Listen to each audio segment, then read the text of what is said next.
this computer.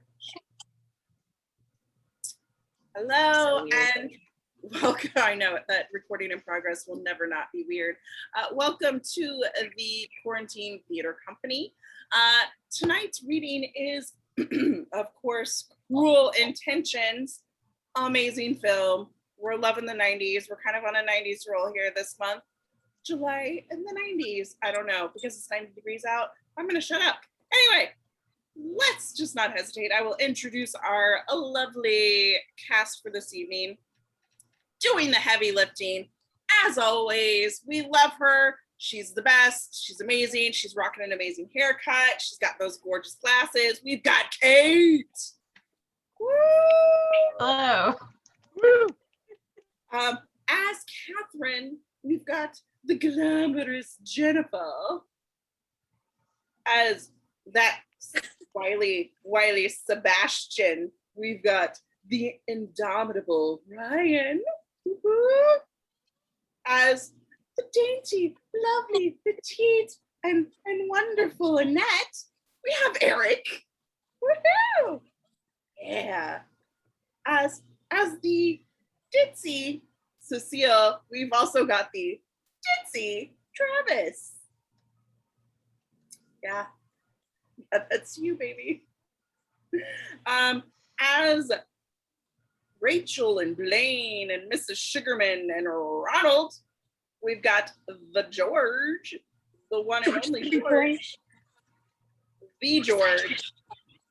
As aunt or aunt, if that's the way you say it. I'm from Indiana, we say aunt. Saleswoman and Mrs. O'Shea, we've got the beautiful Karina with us. Thank you. Oh, I think she's also nurse. She's also the nurse. And I will be Mrs. I can't even talk already. Mrs. Caldwell and Dr. Greenbaum and some other people that I wrote down and hopefully I remember to talk about. So anyway, without further ado, I present to you Cruel Intentions. February 10th, 1998. Exterior Manhattan skyline day. We circle around the island of Manhattan, moving closer and closer till we're looking down on Fifth Avenue. As the melody continues to play, we move towards a building and zoom into a window. Inside, therapist's office day. A 50-year-old female therapist, Dr. Greenbaum, sits at her desk, frowning as she takes notes. Books of Jung and Freud line the shelves. A young man, Sebastian Valmont, sits in a chair in front of her, looking impatient. The therapist continues to write notes.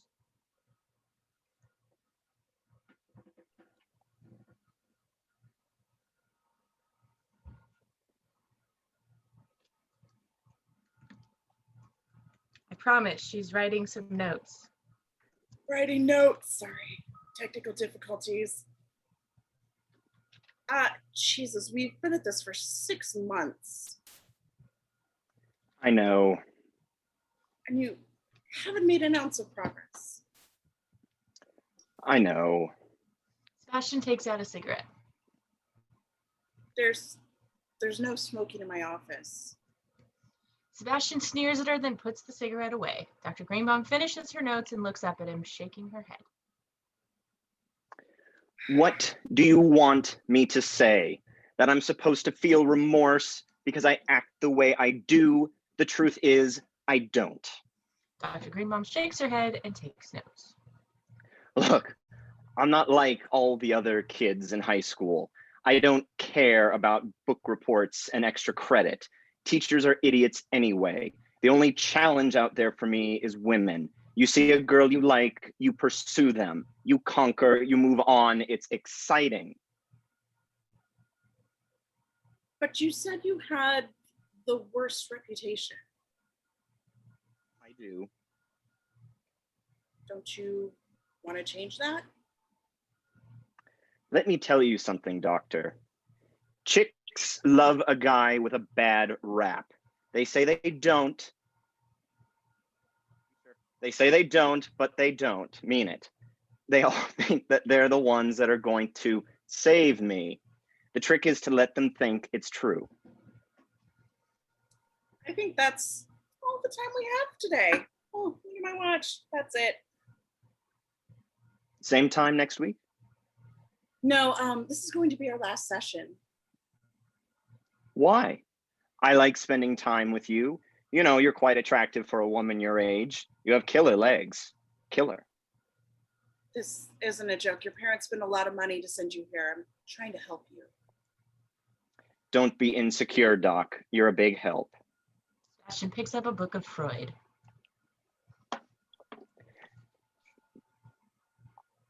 He was a coke addict, you know. You think you can come in here with your Trejos tacos and that cute little smirk on your face and try to flirt with me? It doesn't work, Sebastian. It works a little. No, it doesn't. I see right through you. You do? I hope for your sake you grow out of this immature phase. It's going to get you into trouble. Well, you don't have to get nasty about it. Sebastian approaches a photo on her desk and picks it up. My daughter, Rachel. Yummy. Don't even think about it. Rachel's an exceptionally well-rounded young woman who happens to be attending Princeton this fall. She's way too smart to fall for you and your line of BS. Really? Care to make a wager on that? Good luck, Sebastian. What, nervous I'm going to win? Would you please leave? Sebastian puts on his glasses and leaves. Fucking asshole. The doctor stews for a moment, then reaches into her desk, sifts through some papers where she finds a pack of Benson and Hedges and lights one up. She looks at the photo of her daughter, then hits the speakerphone and dials. Rachel, it's Mom. Intercut with interior Rachel's bedroom day. Rachel, Dr. Greenbaum's daughter, sits at her desk crying while holding the phone.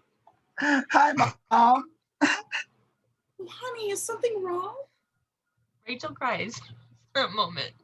He told me he loved me and I believed him. Oh, who told you?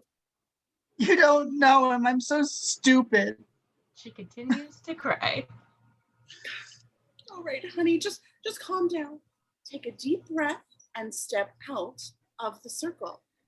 Would you cut this psychobabble bullshit, Mom? There's pictures of me on the internet. We pan over to her computer console, close on computer monitor, a nudie website. The title reads Ivy League Bound. Beneath the caption is a photo of Rachel tied to a bed and smiling with a Princeton banner covering her privates. What kind of pictures? Nudie pictures. What do you think? Jesus Christ, how can you be so stupid?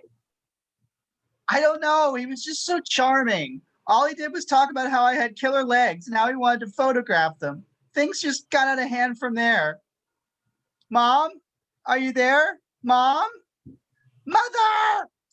Interior therapist's office building hallway. Dr. Greenbaum bolts out of her office and spots Sebastian standing in the elevator. You son of a bitch! Dr. Greenbaum races down the hall, pushing several people out of her way. Sebastian stares at her expressionless as the elevator doors close. You're gonna pay for this, you little shit! You hear me? A dentist peers outside of his office to see what's going on. He exchanges looks with Dr. Greenbaum. Fuck off, Harold! He gasps. Exterior Valmont townhouse day. A meter maid is writing a ticket on a car, and when a Porsche pulls up in front of the townhouse and parks in a red zone, Sebastian steps out of the car and walks up the steps to the townhouse.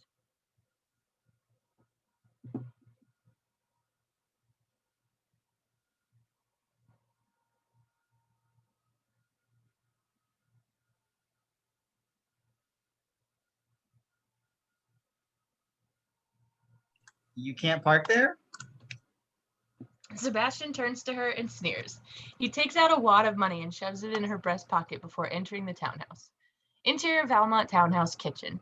A series of shots. Close on, a tuna on a chopping board. Whack! A butcher knife comes down and the tuna cutting its head off. Close on, two hands ripping open the fish. Close on, two hands rolling a chunk of tuna into a rice roll.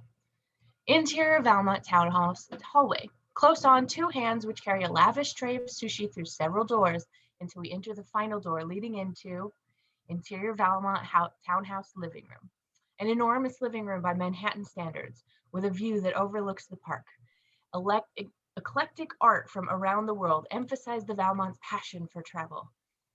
Suki, the Valmonts' housekeeper, set a tray of sushi in front of Catherine, a 17-year-old porcelain-skinned wasp with all the grooming you could want in an East Coast child. She sits with a forced smile on her face and listens attentively as Bunny, a 40-year-old nouveau riche socialite, talks incessantly. Cecile, her beautiful teenage daughter, sits by her side. She wears a t-shirt with a koala bear on it. I can't tell you how happy we are that Cecile is going to be attending Oakwood with you this fall. You've always been such an inspiration to Bo and I on raising her. We just hope she can rise to the high standards which you've set for her. I'll do my best. Suki pours a dish of soy sauce in front of Catherine. Thank you, Suki. That'll be all. Suki leaves. What was I'm- that? I was thanking her. Vietnamese is such a beautiful language, don't you think?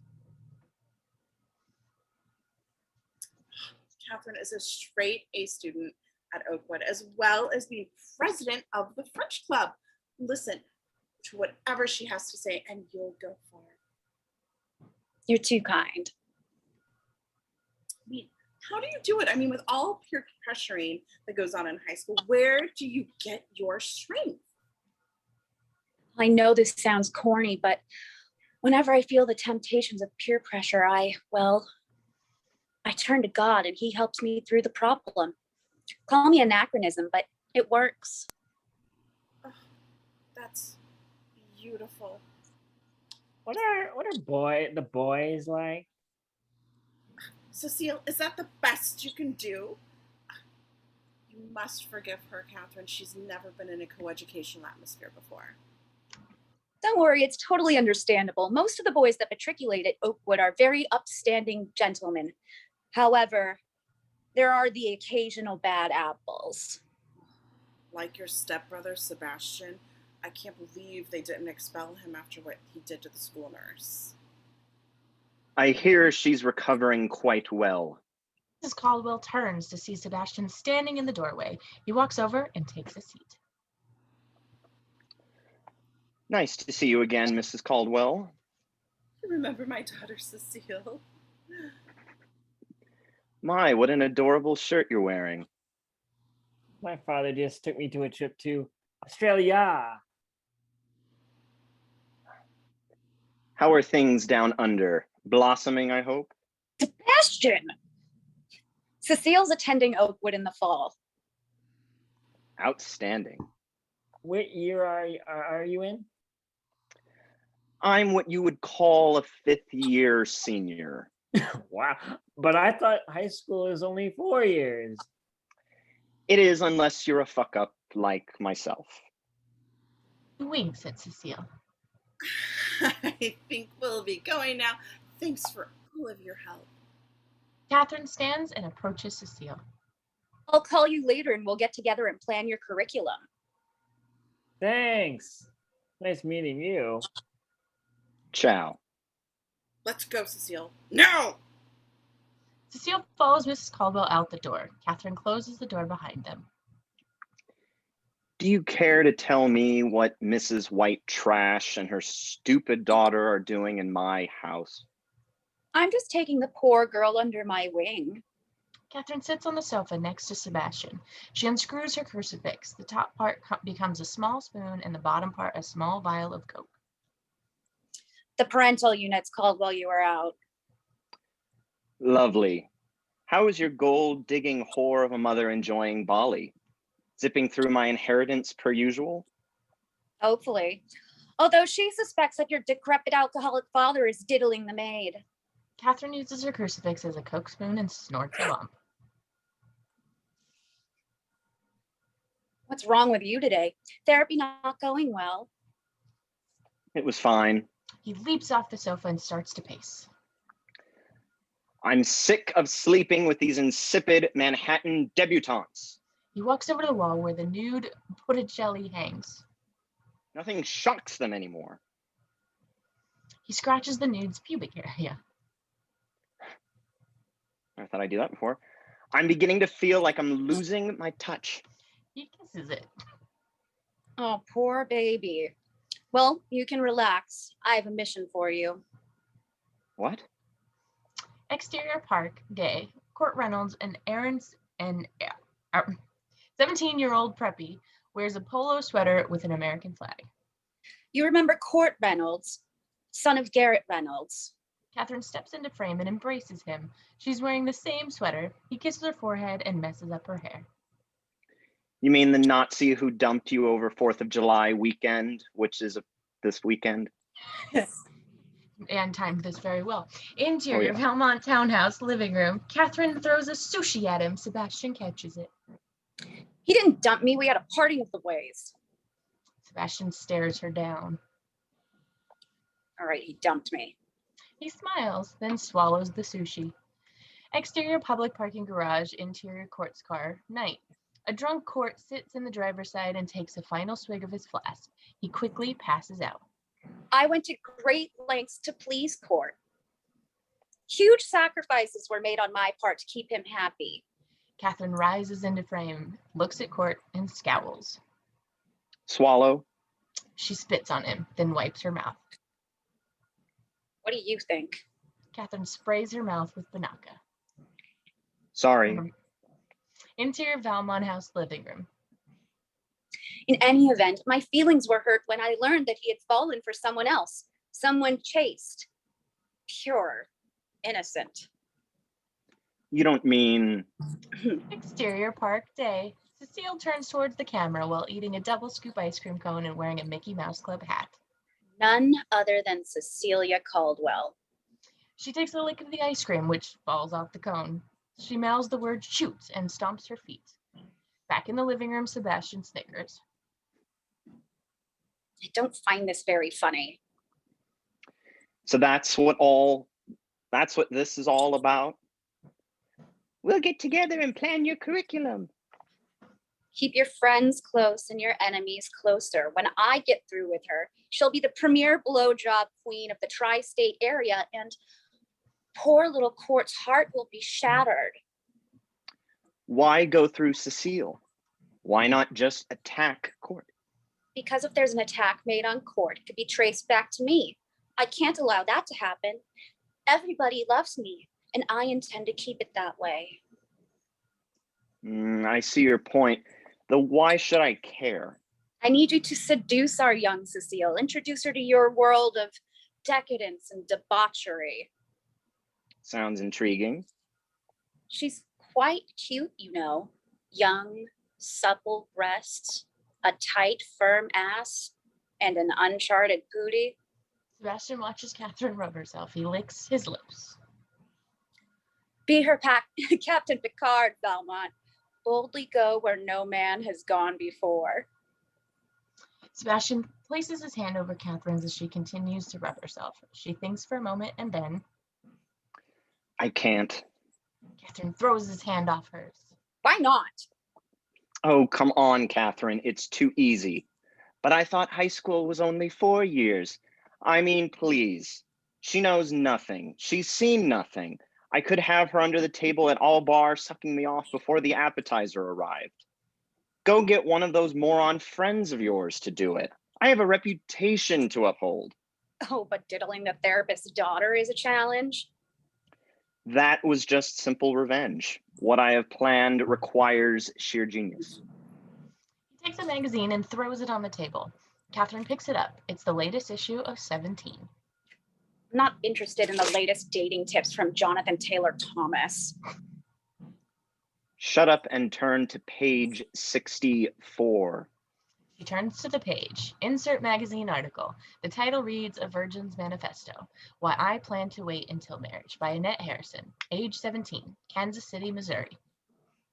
Jesus Christ, is she for real? Oh yes, I've read it over and over again. This baby's the real deal. Daddy's little angel, a paradigm of chastity and virtue. Big fucking deal. What do you plan to do? Fly to Kansas and woo little Dorothy? It just so happens we're not in Kansas anymore. Our little angel's father has accepted the new headmaster position at Oakwood.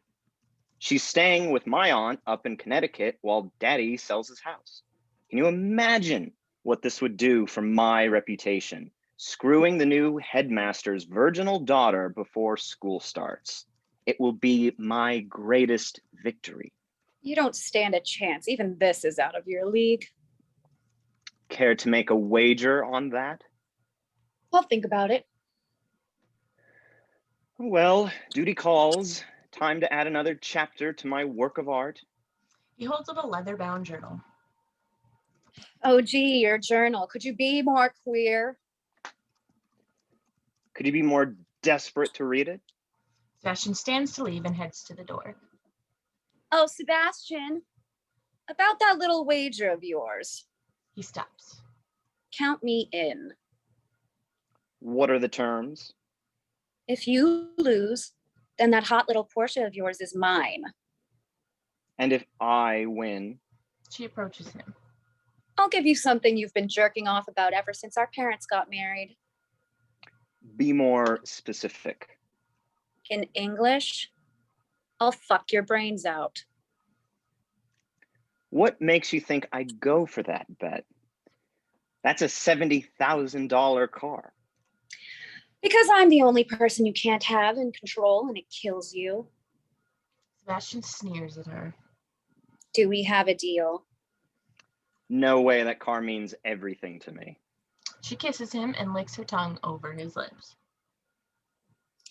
You can put it anywhere. Even there.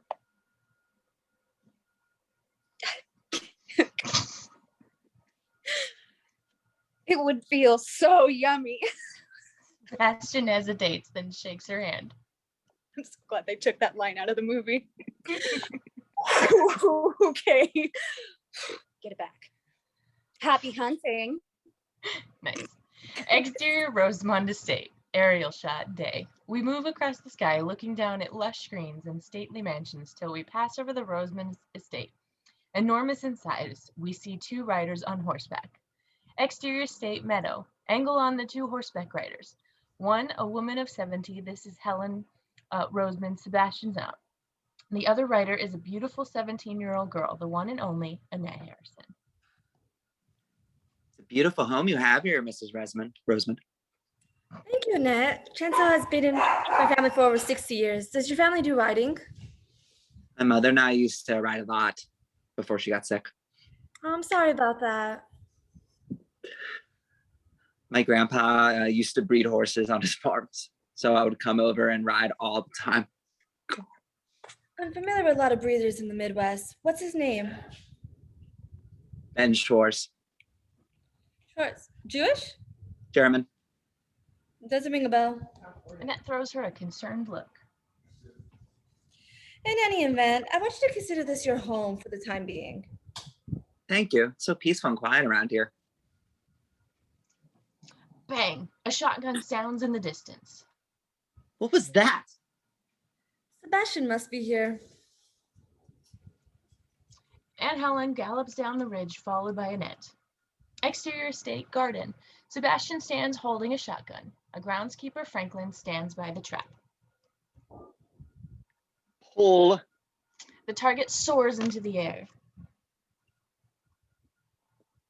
Die, motherfucker. He fires the gun, missing the target. Shit. Franklin shakes his head. We hear a cat meow. Sebastian perks up. Kitty. He quietly reloads his rifle. We hear the cat meow again, and Sebastian searches for the cat. Puss. He raises his rifle and takes aim. Sebastian! He lowers his rifle and turns to see Aunt Helen and Annette riding over to him. He waves. Aunt Helen dismounts from her horse and they hug. I've been looking all over for you. God, I've missed you.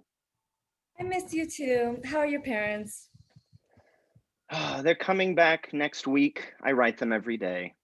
She strokes his cheek lovingly. Sebastian, this is Annette Harrison. She's going to be staying with me for a few weeks. I guess that makes two of us. Welcome. He extends his hand and they shake. Why don't you head in and whip us up some of that iced tea of yours? We'll take care of the horses. Anything for you, dear. Sebastian climbs on Aunt Helen's horse. Stay out of trouble, you two. We We will. will. He smiles at Annette and beckons her to follow. Interior state stable. Sebastian and Annette put the riding gear away. So what year are you going into? Junior? Got a boyfriend back home? No, Why not? I don't know. Relationships seem too distracting. I'd rather concentrate on my studies. You a lesbo? No. She bends over to pick up the saddle. Nice.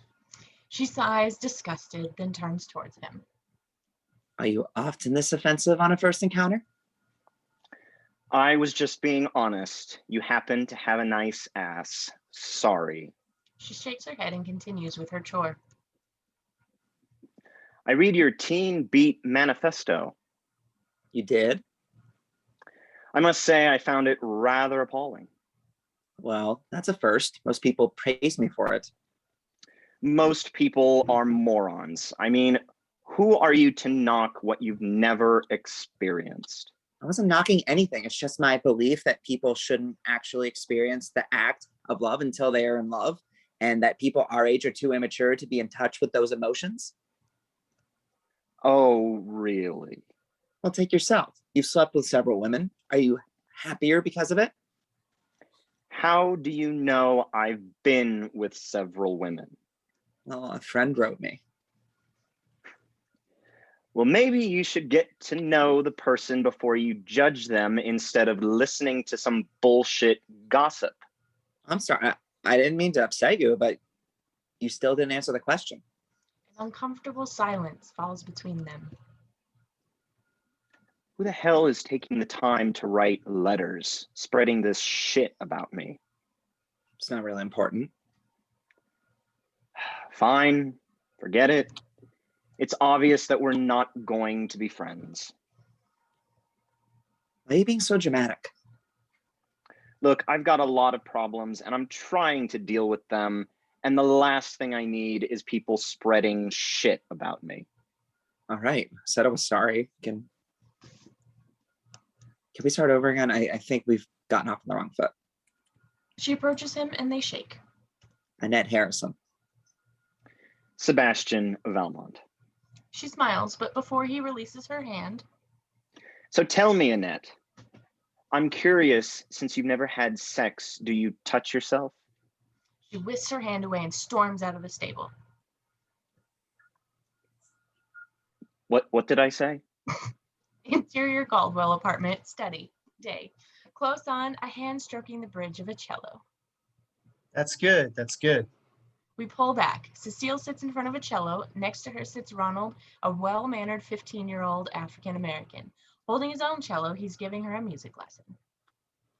Now let's try the A minor scale. Cecile attempts the A minor scale, fucking up badly. Catherine enters and shudders in silence. Once more, and remember the third note is flat. Cecile tries again and once again screws up.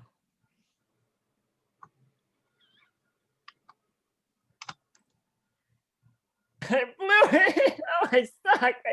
I suck. I mean, really. Relax. It's okay. Take a deep breath. Cecile takes a deep breath. You're concentrating too much on your bowing. Let it flow. He stands and sits behind her. Here, let me help you. He places his hand over hers. Now close your eyes and let's try again. She closes her eyes and they repeat the scale. It sounds much better. Ronald takes the moment to study Cecile's face. It's obvious he's smitten with her. On Catherine, who watches from the door, a grin crosses her face. Ronald replaces her other hand and plays a beautiful Bach sonata with he and Cecile sharing the bowing. He closes his eyes as the music takes over him. Now Cecile opens her eyes and gazes into his. The feeling is mutual. On Catherine, she accidentally bangs her hand in the table, which causes a metal tray to fall to the ground. Way to go, Catherine. Ronald and Cecile look up as Catherine replaces the tray. Well, I'm sorry. I didn't mean to interrupt. Your playing was beautiful. Ronald quickly stands and moves away from Cecile. Catherine, this is Ronald Clifford. He's given me music lessons over the summer. Ronald approaches and shakes Catherine's hand. Pleased to meet you. Likewise, I'm sure. Ronald is one of the few high school students attending Juilliard. Oh, that's a nice school. He's composing his first opera. It's opera, and it's Ah, based on the life of Dr. Martin Luther King. my brain, Dr. King is my favorite. I love you so much right now, George. Ronald shakes his hand but laughs. Cecile looks at him and smiles. Catherine rolls her eyes. I guess our hour is up. Same time tomorrow? Cecile nods. Exterior Blaine's house, day. Another nice home in Connecticut. Sebastian's Porsche is parked outside. Interior Blaine's house, bedroom.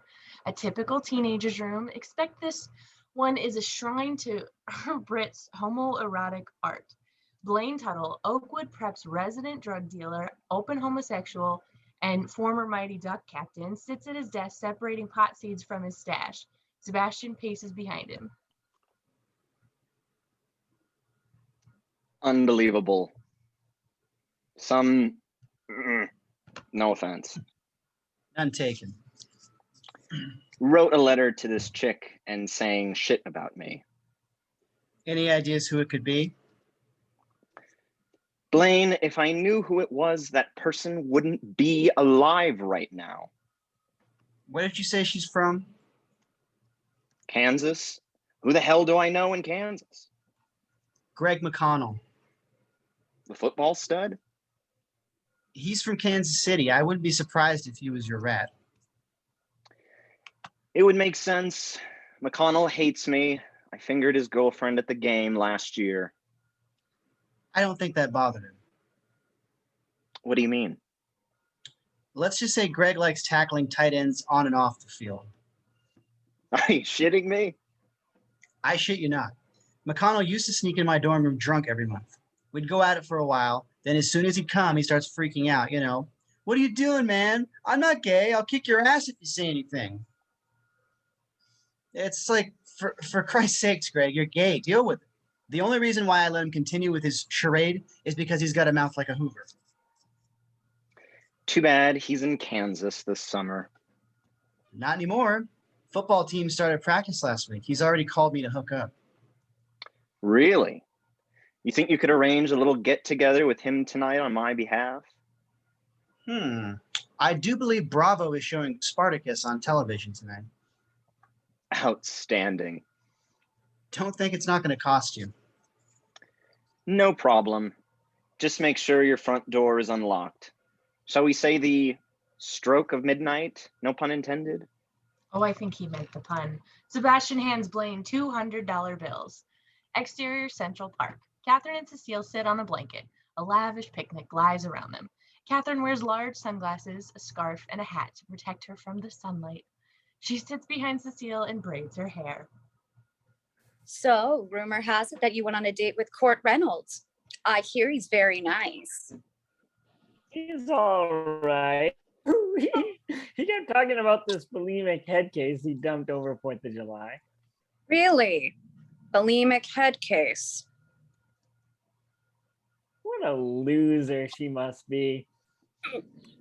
Anyhow, Court's invited me to the Hamptons for Labor Day weekend. That's great. You think so? I don't know. I guess I'm just scared. What are you scared of? Duh, boys. I've never even gone to first base with a guy. What do I do? Haven't you ever practiced with one of your girlfriends? Ew, no, that's gross. It's not gross. How else do you think girls learn? Here, turn around and face me. Cecile turns and faces Catherine, who removes her glasses. Now close your eyes and wet your lips.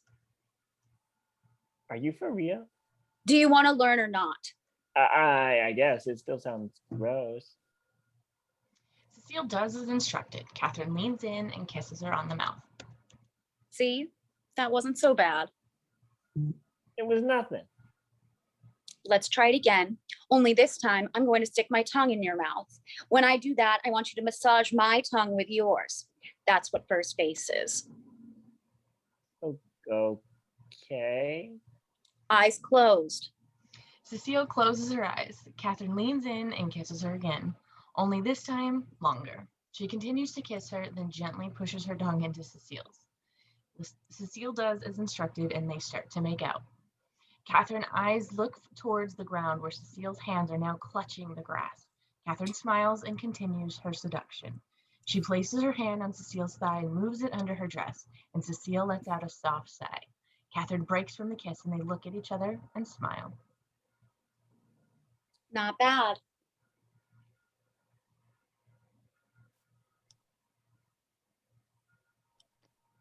That was cool. Maybe you could try it on your friend Ronald sometime. What are you saying? Oh, come on, Cecile. He's crazy about you. Is that obvious? Oh, it's Catherine me nods. again. He sends me letters, love letters. That's so romantic. Have you responded? No, Well, do you like him? I don't know. Cecile, we just made out in the middle of Central fucking Park. You can trust me. I do like him.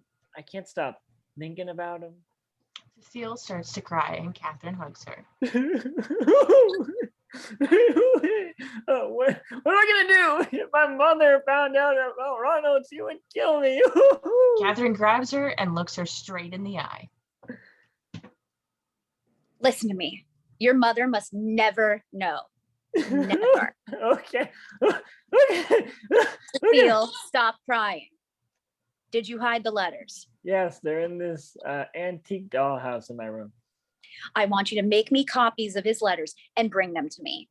Why? Cecile, if there's one thing I'm great at, it's love letters. With my help, he'll be eating out of the palm of your hand. Perhaps we can arrange a little get together for the two of you at my house. You do that for me? Of course I would, silly. We're friends, right? Best friends. Cecile kisses her on the cheek and hugs Catherine. Interior estate, Annette's guest room, night. Little touches of Annette's life, photo of a dead mother, adorn the room. Annette is reading The Fountainhead when she hears singing coming from outside. Unable to concentrate, she walks out onto the balcony. Exterior estate, Annette's balcony. Annette steps out on the balcony. From her point of view, Sebastian lies in a floating pool chair, sipping a cocktail and listening to his Walkman and singing Beethoven's Ode to Joy in German. Excuse me. Excuse me. Muted. You talking to me?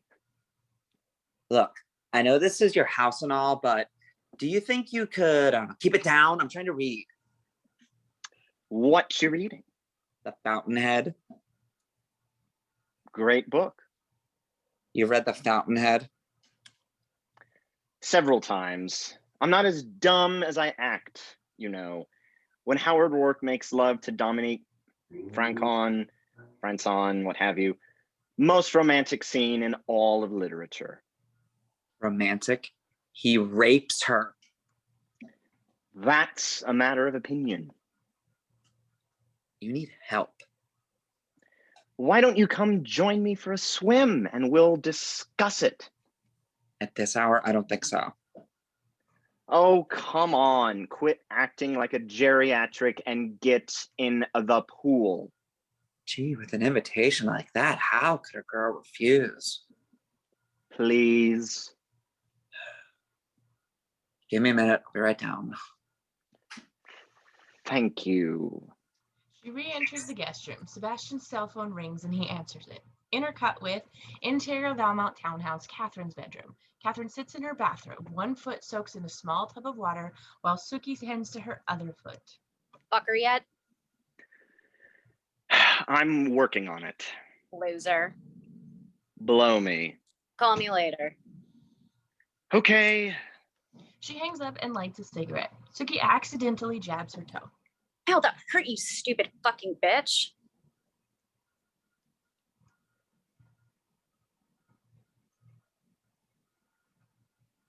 Sorry. Catherine kicks some water in her face. Oops. Exterior state swimming pool, night. Annette comes down wearing a bathrobe. She sits by the pool as Sebastian treads water away from her. You know what amazes me? That someone as bright as you can be so horrible. What? Another letter from your friend? This is my favorite part. Even more treacherous and dangerous than he is charming and fascinating, he has never taken a single step or spoken a single word without some dishonorable or criminal intention. Every young girl he has successfully pursued has regretted it. You could at least have the decency of telling me who's bad-mouthing me, so I might have the opportunity to confront them face to face. How do you know it's not some girl who's pissed off at me for breaking up with her? I sincerely doubt it. Give me the fucking letter. Annette smiles and tears the letter up. Why did you do that? Well, the last thing I need is you going into my room searching for this while I'm away. Is that the last thing you need? My, you're clever. She takes pieces of paper and sticks it in her bathrobe. She then stands and takes off the robe, revealing a one-piece bathing suit underneath. How's the water? Refreshing. She dives in the pool and surfaces. You're right, you know. About what? About what you said today in the stable. I'm not a happy person. Never said that. You implied it. Look, I didn't mean to give you a hard time. No, it's okay. I mean, I look at you with all your morals and values and, well, you seem to be happy in your choices. I envy you. No bullshit. Thank you. Seriously, you're amazing. You have everything going for you. You're smart. You're beautiful. You're determined. You're everything I want in a girlfriend. Shut up. I wasn't kidding. I'd like to take you out. Look, I'm flattered, but seriously, it could never work. Why not? Because you act like a pig. He swims towards her. Do you deny that there's an attraction between us? I don't. I don't want to answer that. Look, we're friends. You don't find me cute? Come on. Look at these muscles. He flexes for her, and she laughs. See that? See that? I'm sorry, but you're not my type, future ex-husband. Fine. Friends it is. I can live with that. He extends his arms out for a hug. She moves in and hugs him. Her smile turns into a look of horror. You're naked. It's my house. She pushes him off her. It's repulsive. What's the big deal? We're friends. Haven't you ever seen your friends naked before? Annette climbs out of the pool. Get some manners. She walks into the house. Sorry, I didn't know you were penophobic. She flips him the bird as she heads into the house. Ooh, naughty, naughty. 10 Hail Marys for you. Good night. Exterior Blaine's house. Night. Sebastian's Porsche is parked outside. Interior Blaine's house hallway. Sebastian presses his ear to the door.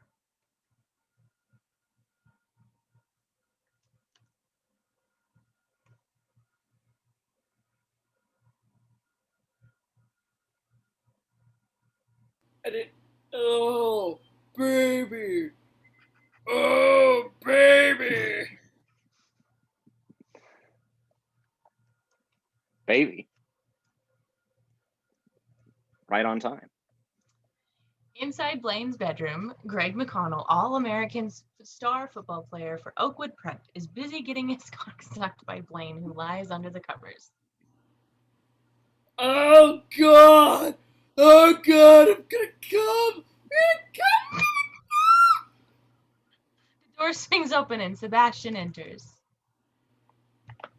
Hey, Blaine, did I leave my holy shit? Jesus! Greg throws the covers over his face. Sebastian smiles and sits. He lights a cigarette. No movement from under the covers. Greg, is that you under the covers? Get out of here, man! Sebastian stands and yanks the covers off the bed, revealing Greg and Blaine. Whoa! I told you to lock the door! Thought I did. Look, Belmont, this was the first time I've ever done something like this. I was... Really drunk and blah, blah, blah, blah, blah, blah, blah. Please don't tell anyone, this could ruin my career. Your career? What about your family? Can you imagine the humiliation your father's going to feel when he finds out his pride and joy is a flashbacker? Careful, Valmont. He's not a fudgebacker. Cum chugger, yes, but not a fudgebacker. Please, I'm begging you. Let's forget the whole thing. Nah, I can't help you there. It's too good to pass up. Starts to cry. After all, it is you who's bad-mouthing me to Annette Harrison. Annette Harrison, I don't know what you're talking about. Come on, Greg. You're the only one who knows her. The truth will save you. I swear on my life I never said a word to her about you. I think he's telling the truth, Valmont. Greg couldn't write a grocery list, let alone a letter. All right. Right, I believe you. Stop crying. Your secret's safe with moi. Greg continues to wipe his eyes. However, this whole incident's kind of turned me on. Sebastian unzips his fly. Do you get my point? Greg, completely defeated, crawls off the bed and over to Sebastian. Blaine shakes his head and smiles. Greg places his hand on Sebastian's thigh when... Jesus Christ, I was only kidding. What do you think, I'm gay? My God, haven't you had enough for tonight? Our boy just can't get enough dick. You sick son of a bitch! Blaine and Sebastian laugh. I'll leave you guys alone. Score one for the team, Greg. Sebastian leaves the room, then re-enters. Come to think of it, there is something you can do for me. Exterior State Road, day. Annette jogs up a dirt road on her morning run. 30 yards behind her, a golf cart drives off a meadow and lands on the road. Sebastian is driving, of course. Annette looks back and scowls. Sebastian catches up to her. Need a lift? No, thank you. How are you today? A bit up. Oh, right, last night. I guess I owe you an apology. I'm not going to speak to you till you realize that you can't intimidate me. I said I was sorry. She continues her jog and Sebastian follows alongside. Have a nice sleep last night? It was fine. I wish I could say the same for myself. I was up thinking about you all night. I thought we agreed we are going to be friends.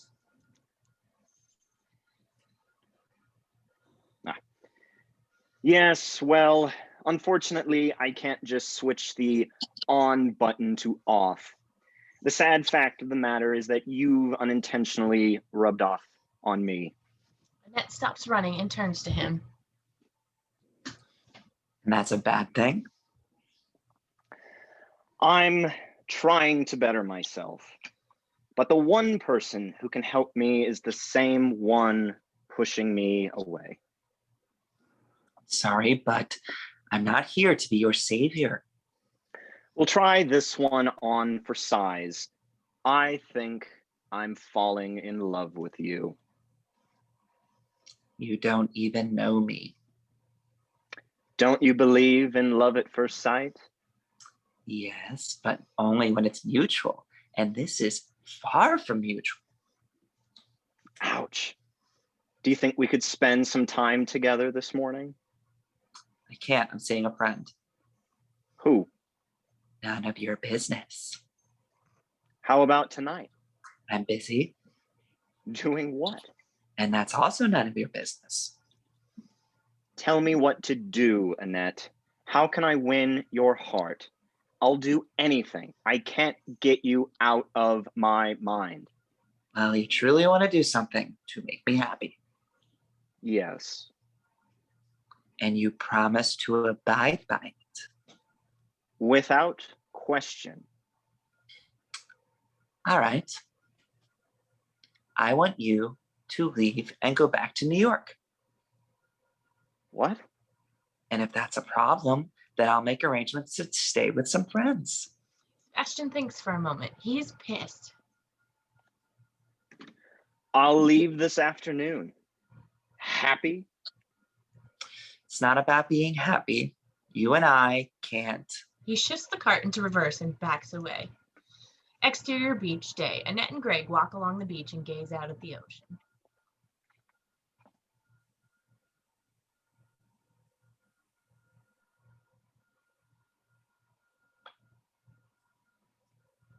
Greg. Greg, come back. So heartbroken.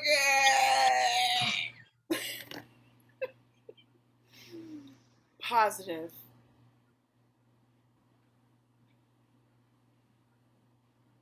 Wait, am I the wrong part?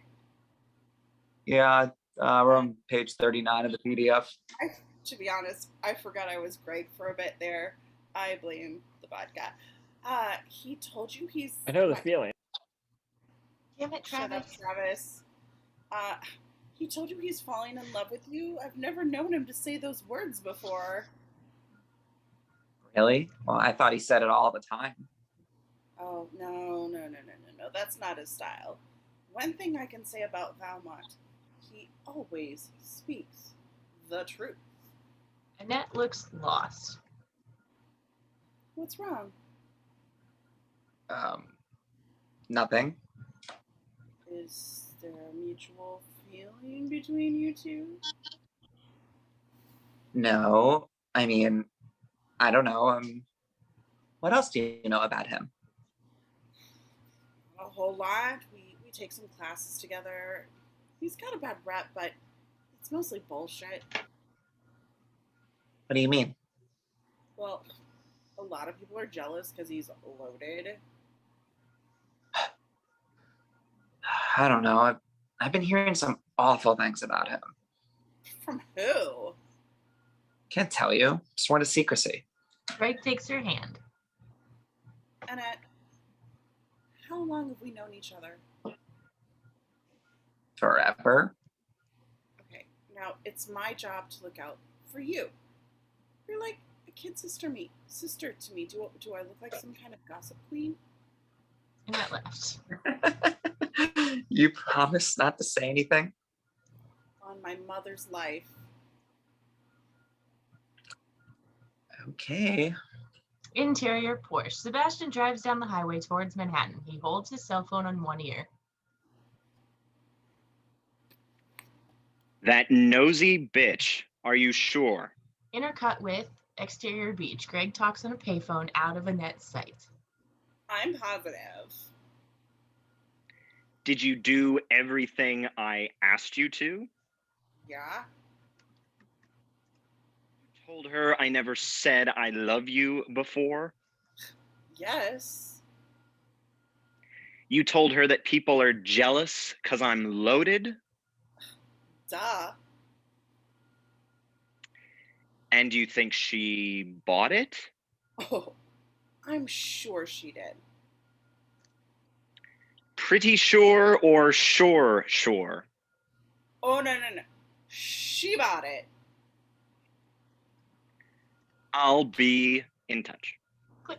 The line goes dead. Interior Valmont townhouse living room. Catherine is sitting in front of a television, scowling. On TV, a hidden video of Ronald and Cecile in the Valmont living room. Ronald plays Beethoven's Moonlight Sonata at the piano while Cecile listens and sways to the music. Angle on the living room. Enough with the music already, fucker.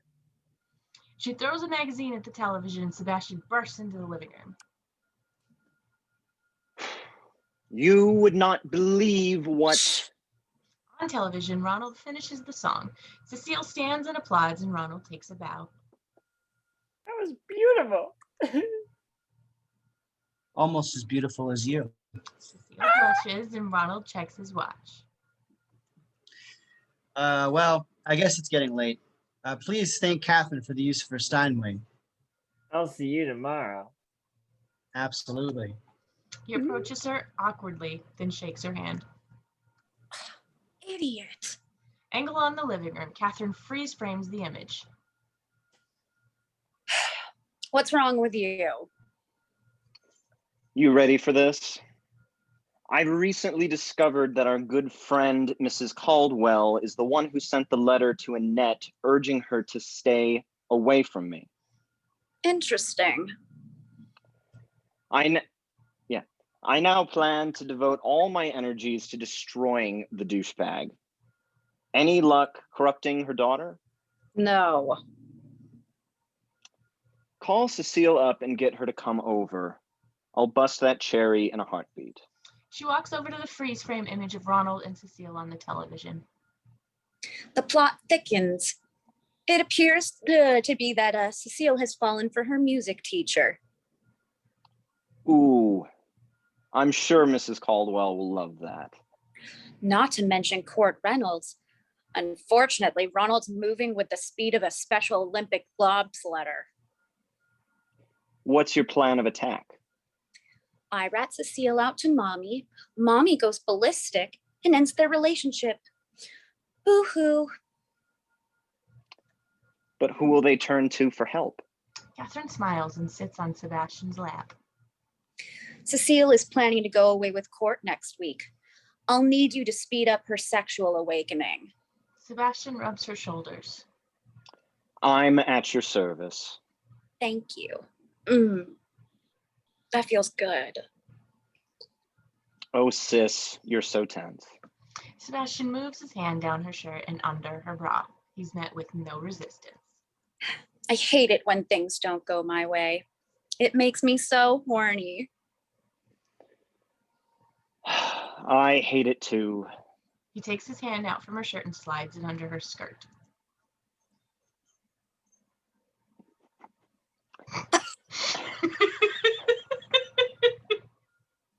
This is different than the movie. Oh, baby. You're soaking. I'm also bright red now, so I know. She closes her eyes and rubs his crotch. She unzips his flag. Any luck with your girl?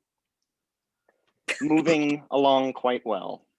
Have you succeeded in your task? Any day now.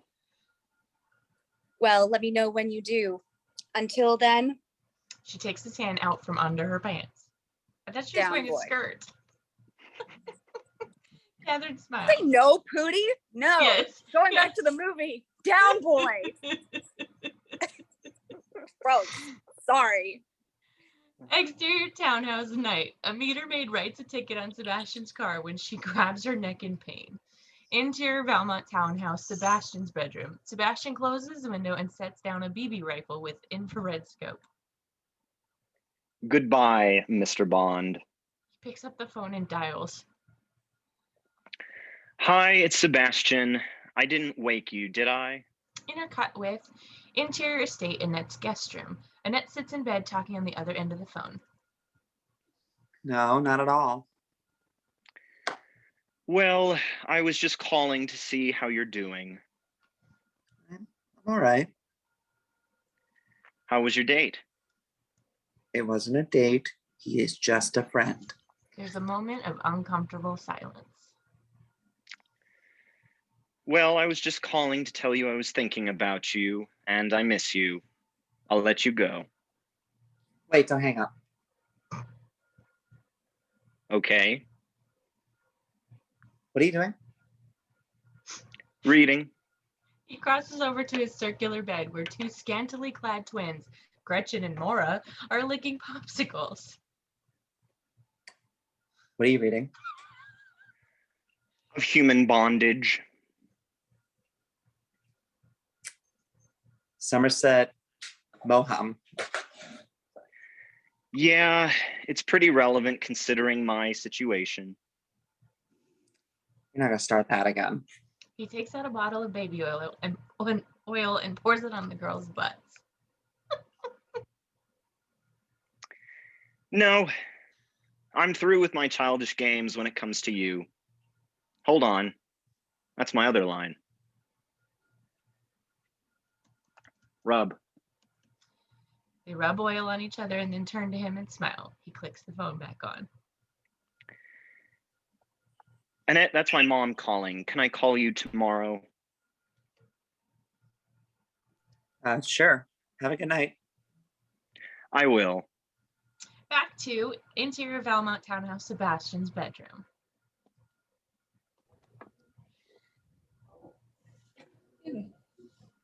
Human bondage. You're such a bullshit artist. Shut up, Gretchen. You don't even know what it is. It's a book. Do you know what it's about? Who cares? Books are for gay people. Books are for gay people. I weep for the future. Interior boutique day. Establishing shot. Interior boutique. A saleswoman approaches Catherine, who's checking out an assortment of fur coats. The saleswoman holds up a beautiful dress. Here's something you might like. Catherine examines the label. Do you carry any real fur? No, all our fur is faux. Of course, the animals. How silly of me. The saleswoman smiles, walks away. Catherine sneers and looks over at a small child staring at her. She shoos the child away when Mrs. Caldwell approaches.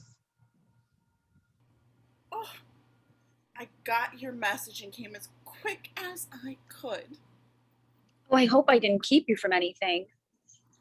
Not at all. What's wrong? It's Cecile. What about her? Well, you promise you won't say anything to her? We've developed a friendship and I just... Catherine, you have my word. It isn't drugs, is it? The marijuana? Worse. It's worse. I think there's something going on between Cecile and her music teacher. Ronald? That's crazy. I know, she's so young and he's so... Skinny. Catherine reacts to her remark. It's supposed to be about the coffee, damn it, Mrs. Caldwell. Poor! He's so poor! Okay, or that. He's been sending her love letters that she hides in her dollhouse. I questioned whether or not to tell you, but something like this could destroy her reputation at Oakwood, and I don't want to see her get hurt. Catherine picks out an expensive suit and approaches the sales counter. I hope I did the right thing in telling you. I'd hate to see Cecile ruin things with Court. I can't thank you enough. You will be discreet about this. Absolutely. Will that be cash or charge? Catherine looks through her purse. Oh, I left my credit cards at home. Mrs. Caldwell takes out her purse. Let me get that for you. Oh, please, I can't have you do that.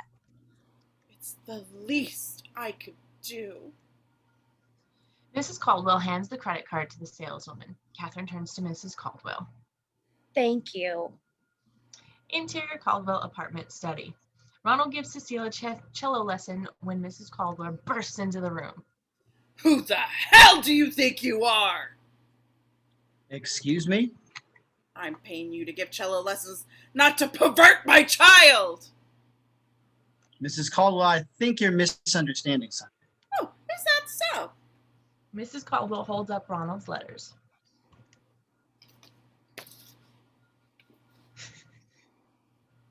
Care to explain these then? Ronald and Cecile exchange looks of worry. Where did you find us? Margarita found them while cleaning your room. Those are my letters. Don't you raise your voice at me. You go to your room now. Cecile turns to Ronald. I said now. Ronald nods and Cecile runs out of the room. Mrs. Caldwell turns to Ronald. How dare you treat me with such disrespect? I got you off the streets and this is how you repay me. Got me off the streets. I live on 59th and Park. Whatever. You never set foot in this house again. Is that understood? Ronald packs up his sheet music while Mrs. Caldwell waits. Ma'am, I never touched your daughter. Oh, don't give me any of that crap. My husband and I gave money to Colin Powell. I should have cut that line. I guess that puts me in my place. Thank you for the hospitality, Mrs. Caldwell. It was a true awakening. He storms off. Get pointy. Interior Caldwell apartment elevator. Ronald rides down the elevator. Took me off the streets. The elevator stops and the doors open. Sebastian and Catherine stand in the doorway wearing shades. Catherine hands Cecile's letters. Interior Valmont townhouse, Sebastian's bedroom. Ronald sits in a chair and reads Cecile's letter. Sebastian and Catherine watch. Wow, I never knew she had these kind of feelings. You're a lucky guy. She really loves me. Sebastian and Catherine roll their eyes. What do I do? What do you do? Tell her you love her. But I can't even see her. She doesn't have her own phone. I don't even know her email address. Ronald, emails for geeks and pedophiles. Be romantic. Write her another letter. How will I get to her? We'll make sure she We'll make gets sure it. she gets it. Why are you being so good to me? Because we want to see Cecile happy. And we know you'd make her happy. She hands Ronald a pen and paper. You'd make any girl happy. Now you just march yourself into the study and start writing. We'll be there to check on you in a minute. Ronald leaves the room. Sebastian closes the door while Catherine picks up the phone and dials. Who are you calling? Cecile, Sebastian hangs up the phone. what are you doing? Before we go through with this, I just want you to be aware of the damage we're going to cause. I'm aware. She picks up the phone and he hangs it up again. Are you really? I mean, we've done some pretty fucked up shit in our time, but this, I mean, we're destroying an innocent girl. You do realize that. What is that? Oh my God, it's your conscience. She reaches out towards his temple, plucks a handful of something and throws it to the ground and stomps on it. Court Reynolds is going down, and if you're not going to help me, someone else will. You amaze me. Eat me, Sebastian.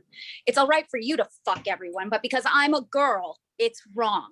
Well, let me tell you something. I didn't ask to be a girl. Do you think that I relish in the fact that I have to act like Mary Sunshine 24/7 just to be considered a lady?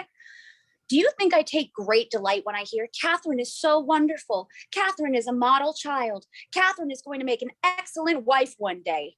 I'm the Marcia fucking Brady of the Upper East Side, and sometimes I want to kill myself. So there's your psychoanalysis, Dr. Freud. No, I don't enjoy being a part of the weaker sex, and for that reason, everyone around me is going to suffer. Again, Dr. Freud, there you go. Now, are you in or are you out? Sebastian says nothing. Catherine picks up the phone and dials. Hello, Cecile? It's Catherine. All right, stop crying. I understand. Hold on for Sebastian. She hands the phone to Sebastian. Cecile, now I need you to listen to me very carefully. I have a letter from Ronald that he asked me to give to you. Now I can't exactly bring it to your house since your mother despises me so. Here's what we're going to do. Caldwell apartment, Cecile's bedroom, night. The clock reads 1:30. A large collection of antiques and stuffed animals line the room and walls. Cecile lies in bed, eyes wide open. She crawls out of it, dressed in sweats. Manhattan Street. Cecile exits a building and steps into a waiting taxi. Interior Valmont townhouse, Sebastian's bedroom. Cecile lies on Sebastian's bed. She finishes the letter while Sebastian fiddles with a camera. Finished. She hands the letter to Sebastian, who looks it over. Excellent. You think he'll like it? He'll love it. He points to the camera at Cecile and snaps a photo. What are you doing? Just taking your photo. I look terrible. You're right. Those clothes don't do you justice. Why don't you take them off? Cecile gasps. I'm Oh, God. getting out of here. She stands to leave and Sebastian blocks her path. I'm sorry. That was out of line. I want to go home. I was just kidding. You want to go? He moves towards the phone. Okay. I'll just call your mom and have her come pick you up. My mom? Don't call my mom. Why not? Oh, wow. She doesn't know you're here. In fact, you're grounded. Jesus, you could get in a shitload of trouble for this. I think I should call her anyway. Cecile runs over to him sobbing and wraps her arms around his legs. What are you going on? I'll do anything. Just don't call my mom. Oh my God. Cecile, all I want to do is give you a kiss. Then can I go? Of course, I'm not a monster. Cecile breathes a sigh of relief. He pulls her up to her feet. Just a kiss, right? I swear. She closes her eyes, then puckers up. Sebastian takes the string holding her sweats and pulls it open. Cecile bolts up. What are you doing? You promised to let me kiss you. But, well, pretty boy, but I don't want to kiss you here. I want to kiss you there. Sebastian points to her crotch. She moves her hands to her sweats and looks up at him. Sebastian shrugs. Cecile pulls the string to her sweats and they fall to the floor. Interior Caldwell apartment, Cecile's bedroom, day. Mrs. Caldwell enters the room.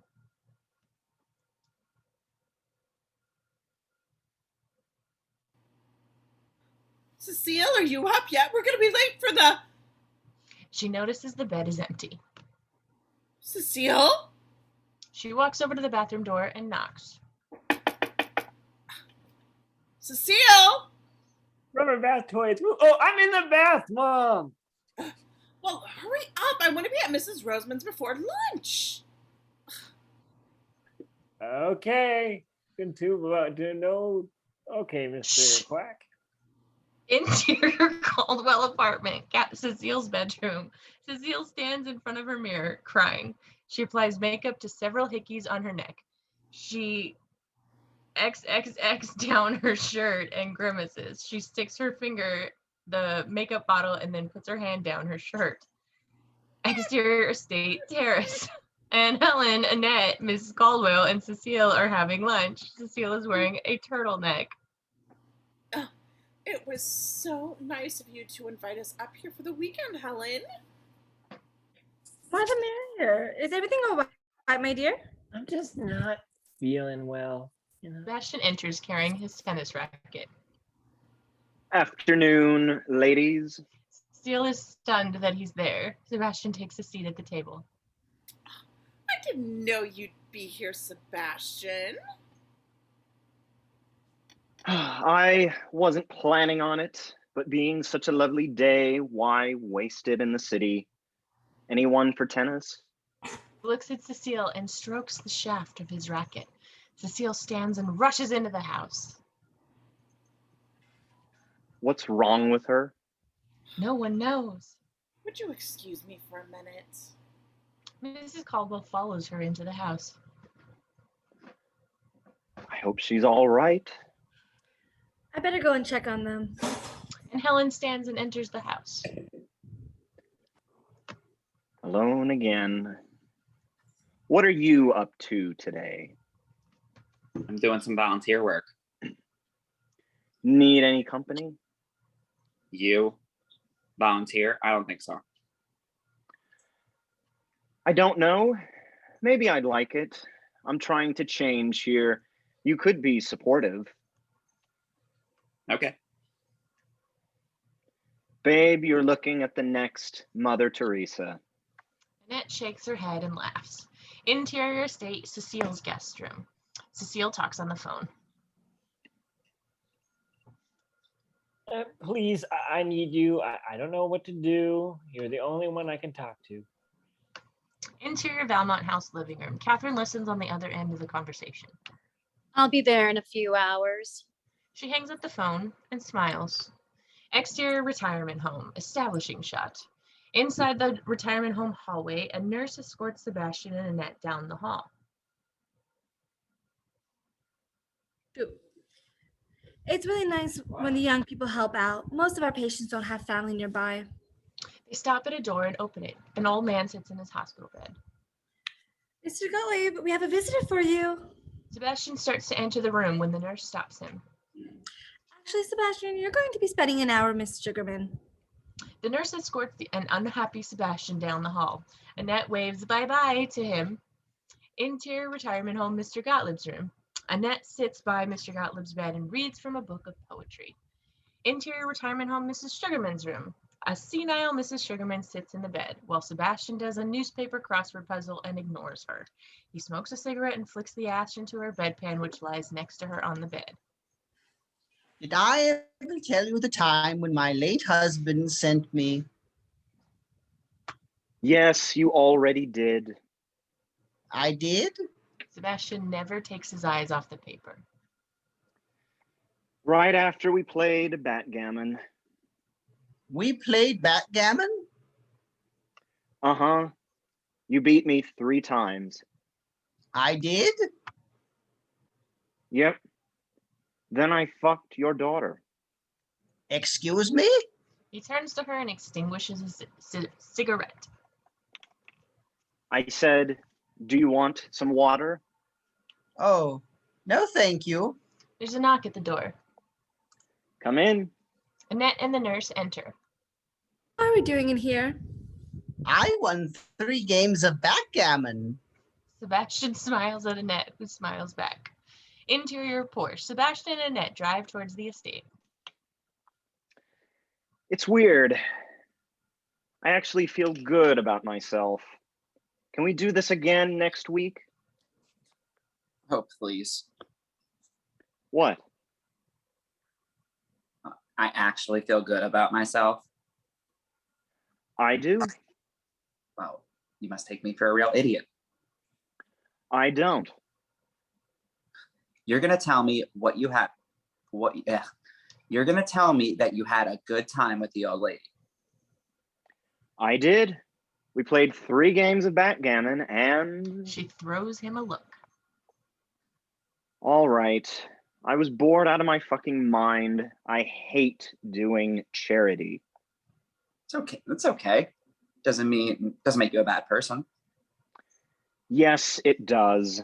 No, it doesn't. I'm happy you're being honest with me.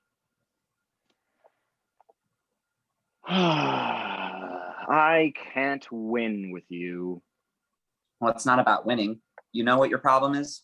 You take yourself way too seriously. I do not. Lighten up. I am Lighten. Can we drop this?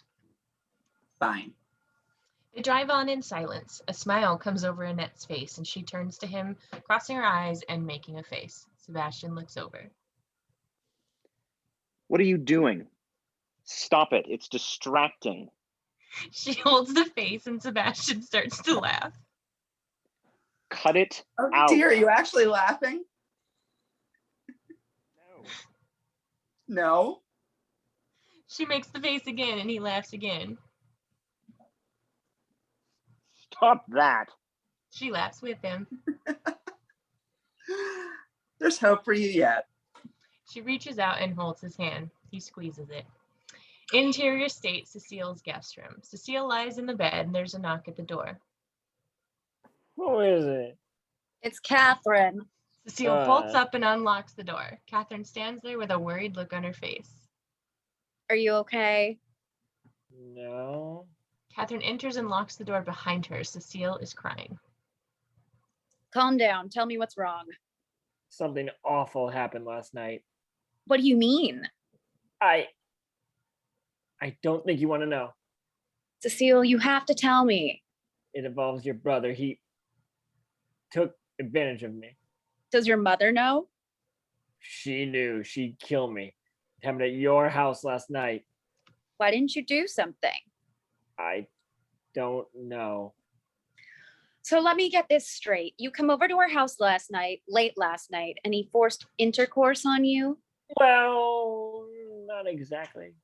He made you give him a blowjob. No. Well, what then? Cecile waits a moment and then whispers in Catherine's ear. He ate you out? If that's what you call it. Cecile, I think you're going to have a hard time crying rape if that's all he did. Ooh. Ooh, what did I do then? Well, did you like it?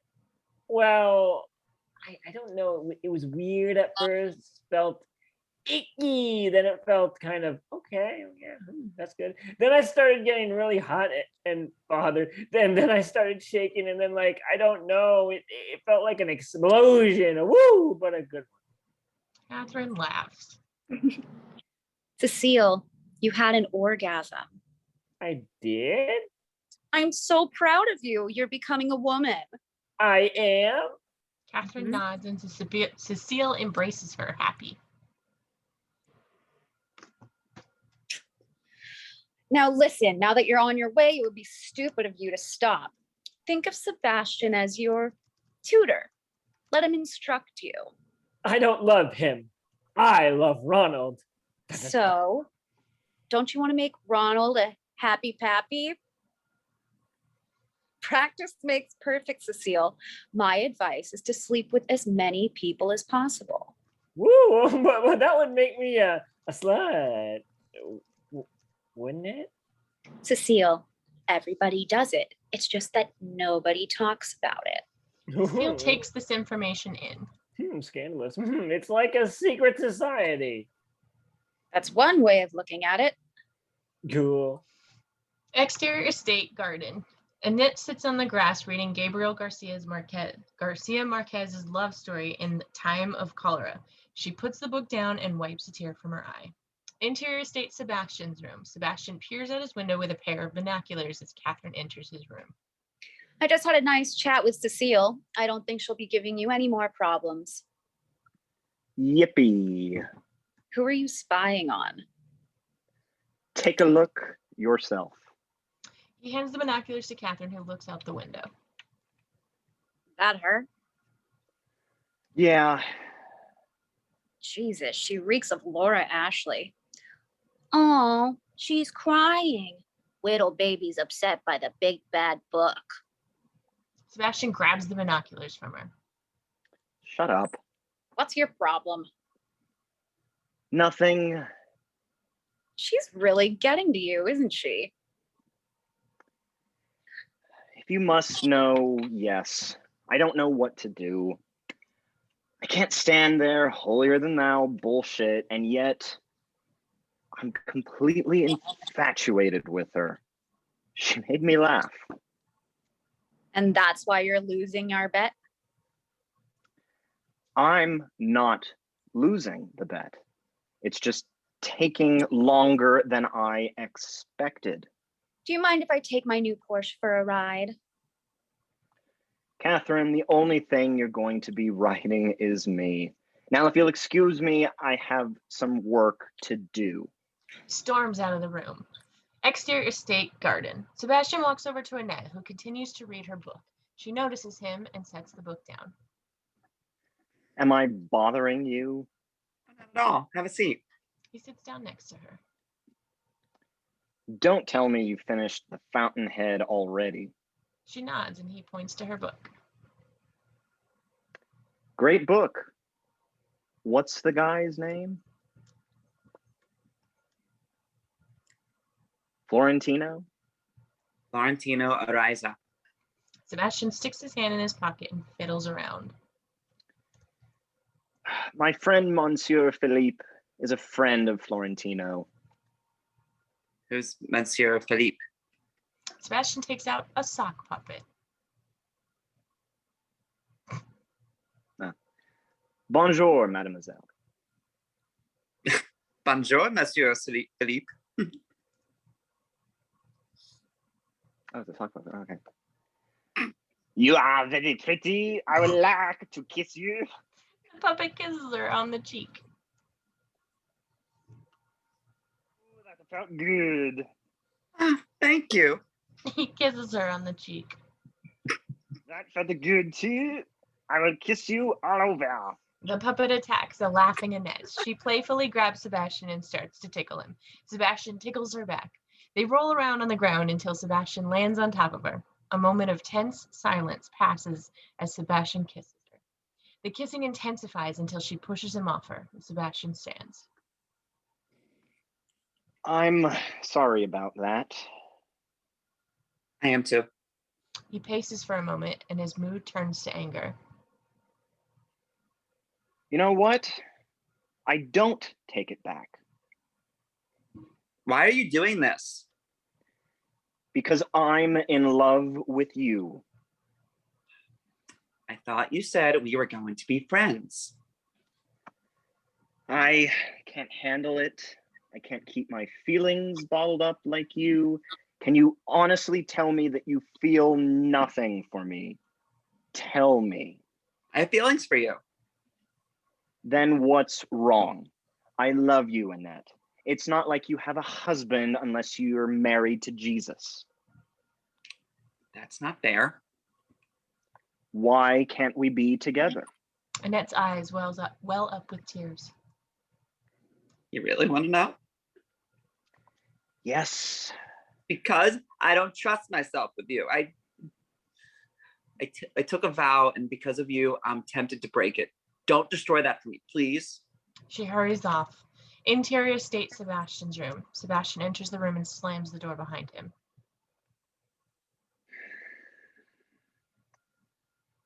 Shit. He hears the shower running from the bathroom. Interior state Sebastian's bathroom. Sebastian enters the room. Cecile sticks her head out from the shower curtain. Oh boy. Am I supposed to be this sore? That's the wrong line.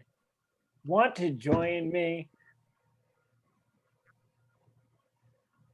Some other time, Cecile.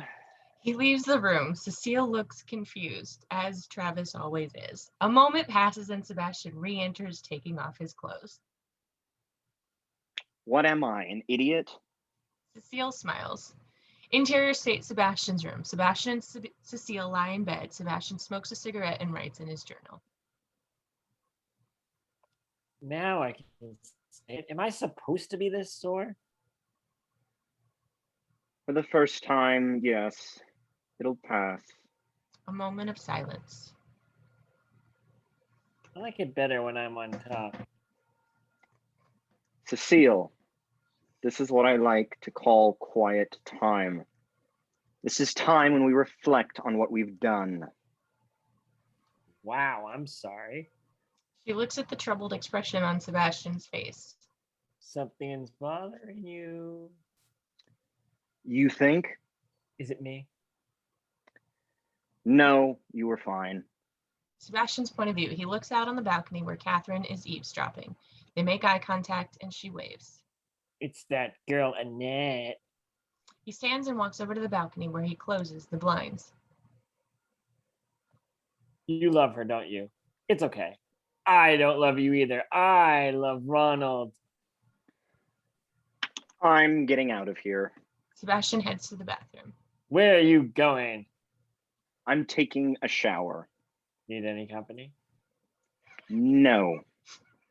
Wanna blow to the job? Good night, Cecile. How rude. Oh my God. Interior state, Annette's guest room, night. Annette is reading in bed. There's a knock at the door. Come in. Sebastian enters the room. I just came to say goodbye. Where are you going? Back to the city. I may take off to Europe for the rest of the summer. I just can't handle it around here. I think that's for the best. Good for you. Sebastian, please. I don't want us to end on bad terms. Well, I'm afraid you don't have a choice in that matter. You make me sick. You're a hypocrite, and I don't associate with hypocrites. Annette's eyes well up with tears. Oh, am I a hypocrite? Oh, please, Annette. You spend all your time preaching about waiting for love. Well, here it is, right in front of you, but you're going to turn your back on it. I'm sorry that we're not at the age where we can get married. If we were, I'd propose, but that's not going to happen. So I guess we're just fucked. I'll move on, but you're going to have to live with yourself knowing you've turned your back on love, and that makes you a hypocrite. Sebastian heads to the door. Have a nice life. Annette races towards him and throws her arms around him. Please don't go. Get off me. She kisses him passionately. I want you. Sebastian embraces her and draws her over to the bed. She lies down and starts to unbutton her dress. Sebastian stands over her and watches her. Her crying does not let up as she continues to undress. Sebastian stands stunned and watches her. I'm sorry. I can't. A pained look crosses her face. Sebastian leaves the room and closes the door. Interior state Sebastian's room. Sebastian closes the door and leans against it. Shit. He wipes his eyes, which are starting to water. He goes over to the mirror and looks at himself.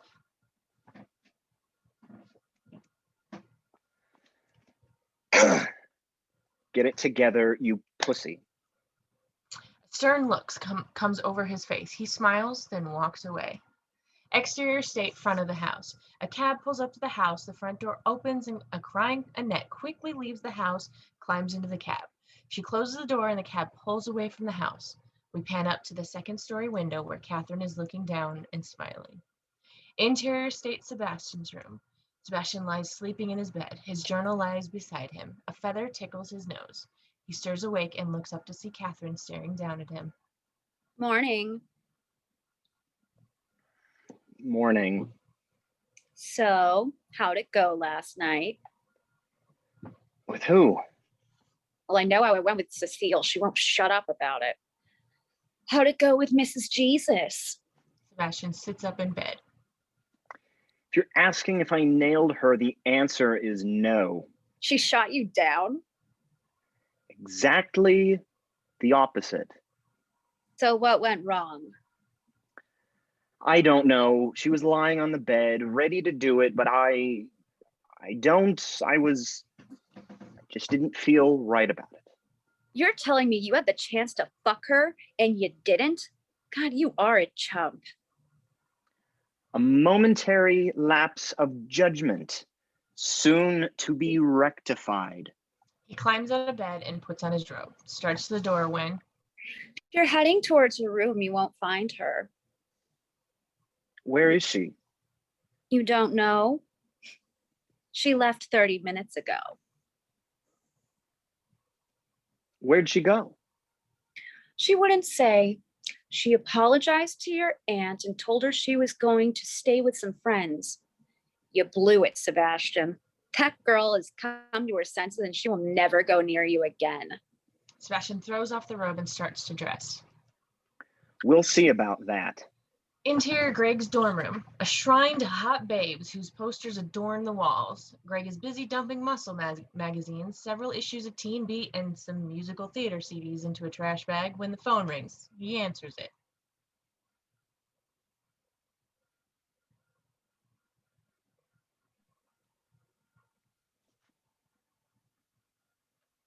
Greg. Try it. Hello. Intercut with exterior highway / interior Porsche. Sebastian is talking on his cell phone. Is she with you? Yeah, who is this? You motherfucker, it's Sebastian. Is she with you? No. Won't do this in the Batman voice. Where is she? I don't know. Why don't you leave her alone? McConnell, I'm gonna out your ass in 2 seconds if you don't tell me where she is. I told you I don't know. 1. All right. She's staying with some friends of her parents, the O'Shea's. She got off the train 20 minutes ago into Grand Central. Grand Central. You better not be fucking with me because it's your ass on the line. Sebastian clicks off his cell phone. Motherfucker. He bangs on his dashboard. Exterior highway, the Porsche weaves in and out of traffic on its way to the city. Interior train course. A group of passengers exit the train. Annette is among them. She stops when she sees Sebastian standing in the distance. Annette stops in her tracks. She drops her bag, rushes over to him, and embraces him. Sebastian's cruel demeanor drops, and when he realizes how happy she is to see him, he looks her in the eye, smiles, and they kiss. Interior Valmont townhouse, Sebastian's bedroom. Sebastian carries a laughing Annette into the room. They continue to kiss, and he carries her over to the table. He sets her down and accidentally knocks over a lamp. Oops. They both laugh. They kiss some more, start to unbutton each other's clothes. Sebastian struggles with her pants button. Fuck this. He picks her up again and moves her to the bed. They collapse on the bed and he accidentally falls off it. Suave. Annette cracks up. Sebastian reaches up and yanks her down on top of him. They both laugh and kiss. Exterior Valmont townhouse night, establishing shot. Inside the townhouse, Sebastian's bedroom, Annette sits on the windowsill watching Sebastian as he sleeps. He slowly starts to wake and looks at her. Hi. Hi. She walks over to him and kisses him. You all right? Fine. I have to get going to my friend's house. Was it? It was perfect. She smiles and holds her hand out. He takes her hand in his. Interior townhouse hallway. Annette closes the door to the bedroom and walks down the hall, passing a mirror on the wall. In the mirror's reflection is Catherine, looking very angry. Exterior townhouse establishing shot. Inside the hallway, Suki carries a bundle of folded laundry down the hall. Sebastian enters the hallway from his bedroom and grabs her. You work way too hard. Here. Take the day off. Merry Christmas. Suki smiles and moves on. Sebastian continues down the hall. He passes Catherine's door and hears noises. Slower. Sebastian leans against the door. A little to the left. Look, pretend like you're writing the alphabet. A, B, stay on B. Sebastian knocks on the door. 1 second. Sebastian hears some fumbling, and then the door closed, and a door closed from inside the bedroom. Come in. Interior townhouse, Catherine's bedroom. Sebastian enters the room to find Catherine lying in bed wearing only her bathrobe. Bad time. Kind of. Well, you obviously wanted me to witness your little adventure, or else you wouldn't have invited me in. Sebastian walks towards the closet. Who is your little friend so inexperienced that you have to resort to the alphabet game? He throws open the closet door. Ronald stands there covering his genitals with his hands. Well, well, well. It's not what it seems like. Ronald picks up his clothes as he leaves. Say hi to Cecile. Ronald's head drops as he closes the door behind him. Call me. Sebastian throws Catherine a look. You can't have all the fun. Sebastian sits on the bed. You seem to be in a good mood. I am. A big grin appears on Sebastian's face. You didn't. Oh, yes. Tell me all the details. It was fantastic. Oh, come on, for her first time. I know, that's the amazing part of it. I mean, it wasn't like Cirque du Soleil acrobatics, just standard missionary stuff, but it was... forget it. I'm going to sound like a Hallmark card. No, tell me. It was like the emotional part outweighed the physical part. Wow, so you made love. Ooh, I hear the birds chirping. Mock, mock, mock, mock. She places her hand on his crotch. So I assume that you've come here to make some arrangements. Sebastian stands. Some other time. Excuse me? I'm not in the mood. And that's why you're leaving? It clearly is why. I want to fuck. And I don't. He leaves and slams the door behind him. Interior townhouse, Sebastian's bedroom. He talks on the phone. I'll pick you up in an hour. I love you too. He hangs up the phone and Catherine stands in the doorway. Oh my God, you're completely pussy whipped. No, I'm not.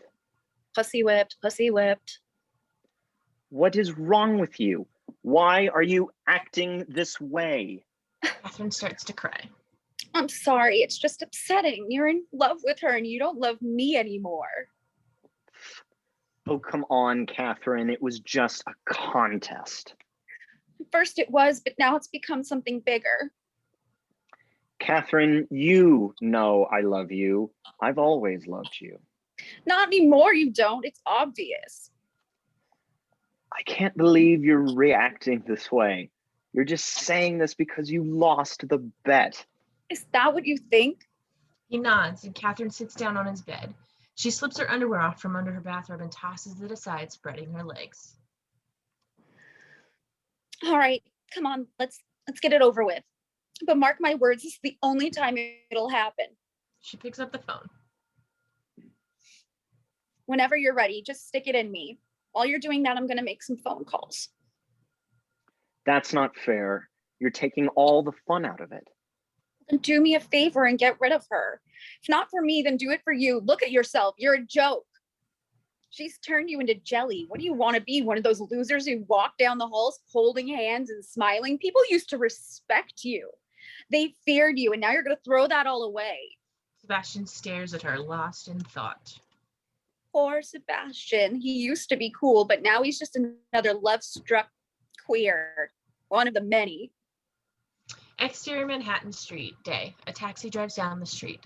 Inside the taxi, Catherine and Sebastian sit in the back seat, her arm around his. Sebastian looks nervous. Why so nervous? I've never done this before. How have you dumped girls in the past? Screening calls, any suggestions? I knew this guy last summer in the Hamptons. He and his girlfriend at the time were madly in love with each other, but she had this huge weight problem. His friends taunted him mercilessly about it. You know, how do you breathe when she sits on your face? It's embarrassing for you to be seen with her. Finally, he couldn't take it anymore and decided to dump her. She flipped and he went on the defensive. I distinctly remember him saying the same thing over and over again. I'm completely fucked up. I'm completely fucked up. I'm completely fucked up. Poor Fatty never had a chance. Exterior O'Shea apartment building. The cab pulls up to the curb. Sebastian gets out and heads into the building, and Catherine leans out the window. Don't be weak. The cab drives off. Interior apartment building hallway. Sebastian rings the doorbell. A woman answers the door. Hi, is Annette at home? You must be Sebastian. I've heard so much things about you. He smiles.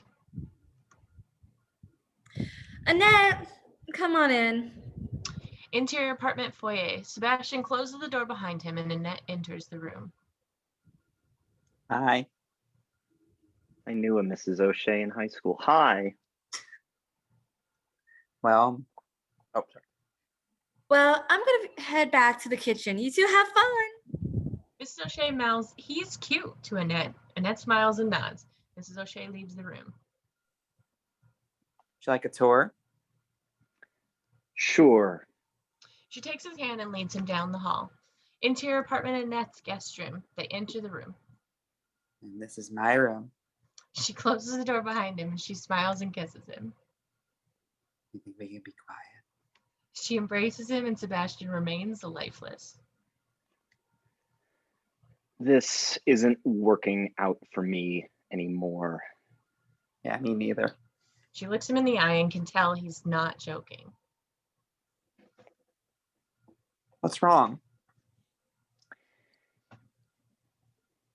It's not you, it's me. I'm completely fucked up. What are you saying? Why aren't you understanding?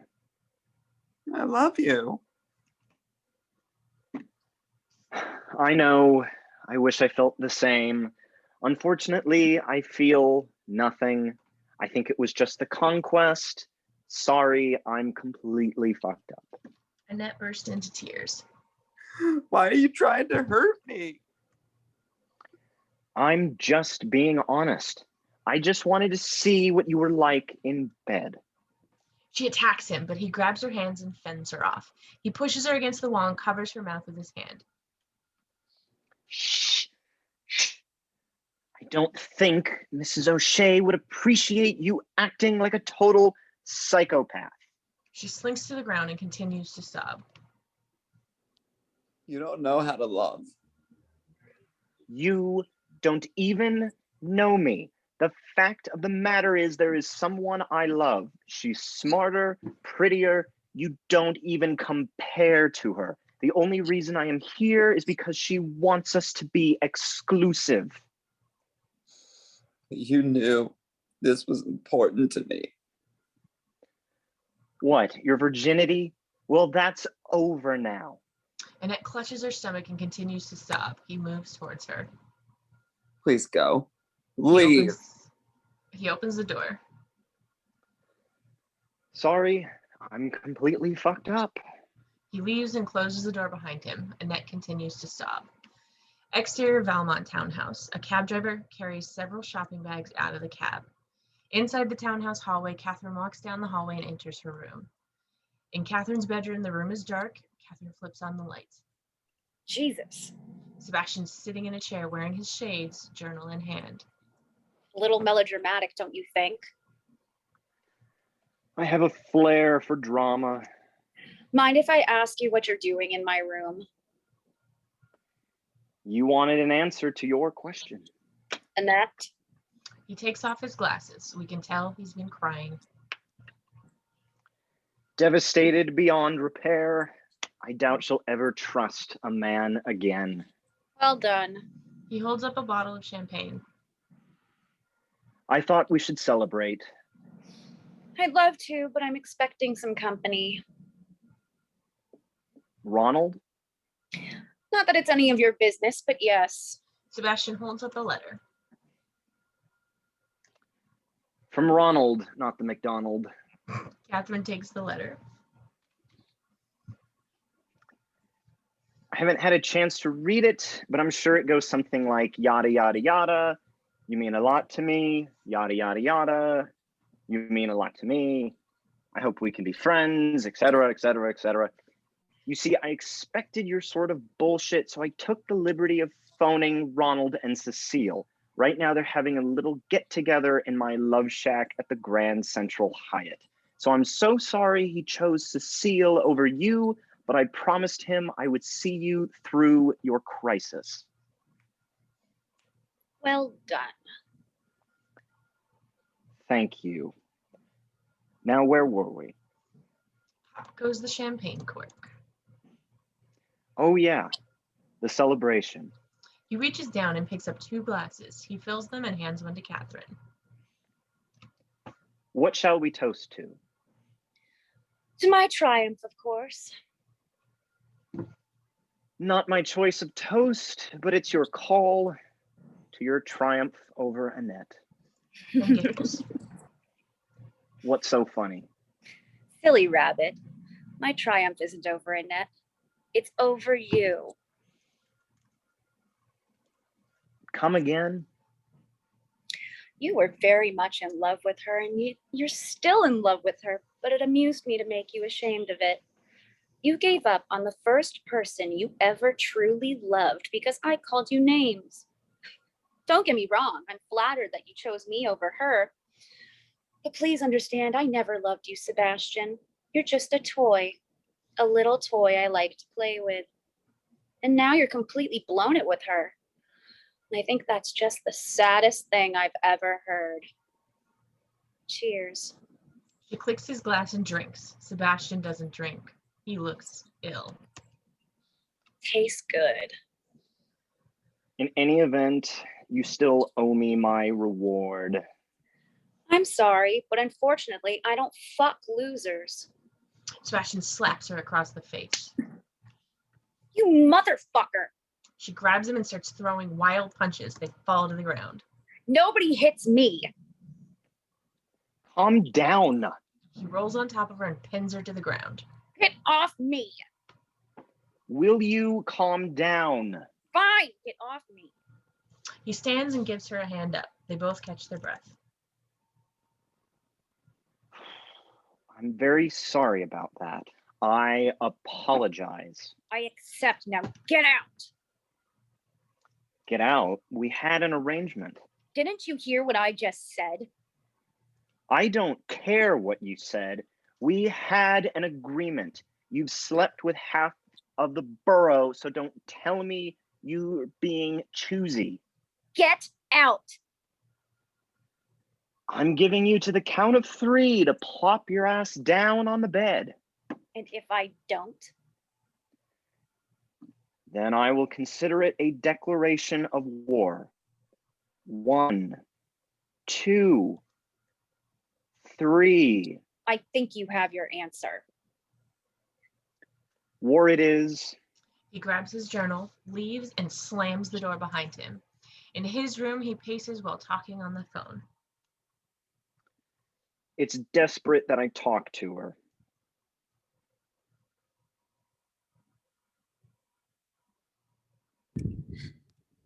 Oh, shoot.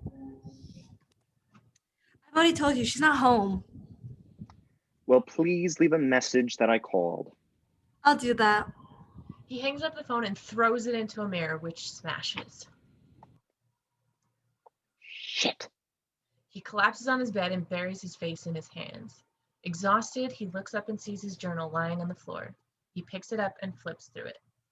Exterior O'Shea apartment building night. Sebastian walks down the street carrying a small package. He enters his apartment building.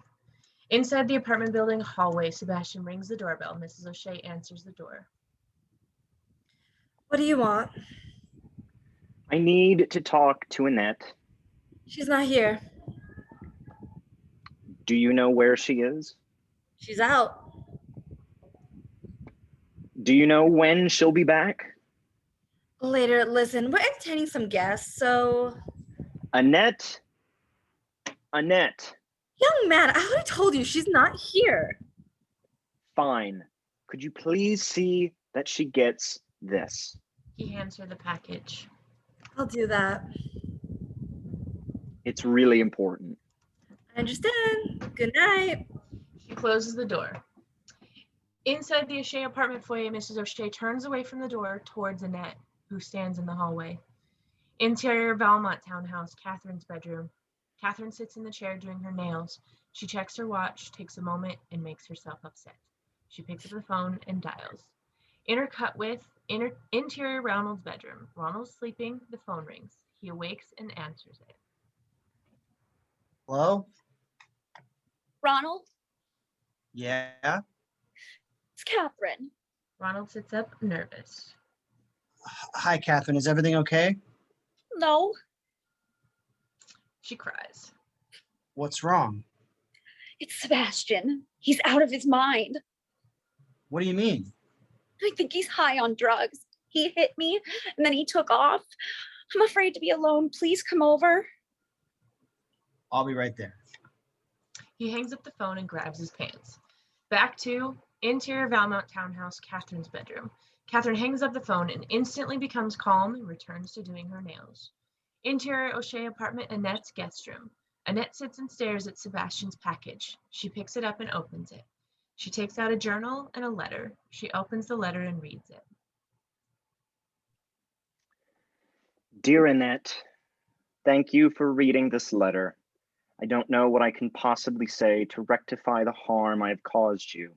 For once in my life, I'm at a loss for words. Interior Valmont townhouse, Sebastian's bedroom. Sebastian sits at his desk writing the letter. The truth of the matter is that being with you was the only time I have ever been happy. My whole life has been a joke. I prided myself on taking joy in others' misery. Interior Manhattan Street, night, montage. Sebastian walks the streets of New York. He seems sad and lonely. Well, it finally backfired. I succeeded in hurting the first person I loved. I wish more than anything I could take it back, but I guess that's not possible. Interior O'Shea apartment, Annette's guest room. Annette continues to read the letter. Enclosed is my most prized possession, my journal. For a long time, I considered it my trophy, a sordid collection of my conquests. If you really want to know the truth, then please read it. No more lies. Exterior O'Shea apartment building, night. We pan down the side of the building to the ground. Sebastian lies against the building, waiting for Annette to return. A car is picking me up tomorrow and taking me to Martha's Vineyard, where we have a summer home. Nothing would make me happier than if you joined me. I'm a fucking wreck without you. If you're interested, please meet me outside my building at 9. If not, I understand. Love, Sebastian. P.S. Martha's Vineyard on 4th of July weekend is not a good combination. Interior Valmont townhouse living room. Ronald sits and listens as grieving Catherine tells her story.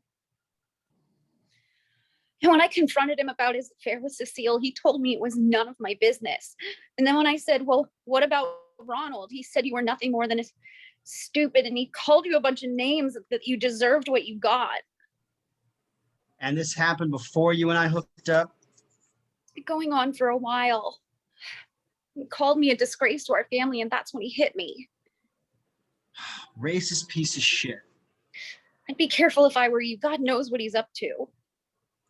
He doesn't scare me. I'll kick his ass in. Will you stay here for the night? You can leave in the morning. That's when my parents get back in. Don't worry about it. I'll stay. Catherine hugs him. Thanks, Ronald. You're a good friend. Exterior O'Shea apartment building, day. A street cleaning machine drives past the apartment. Interior apartment building lobby. Sebastian lies sleeping on the sofa in the lobby. The night doorman taps him awake. What time is it?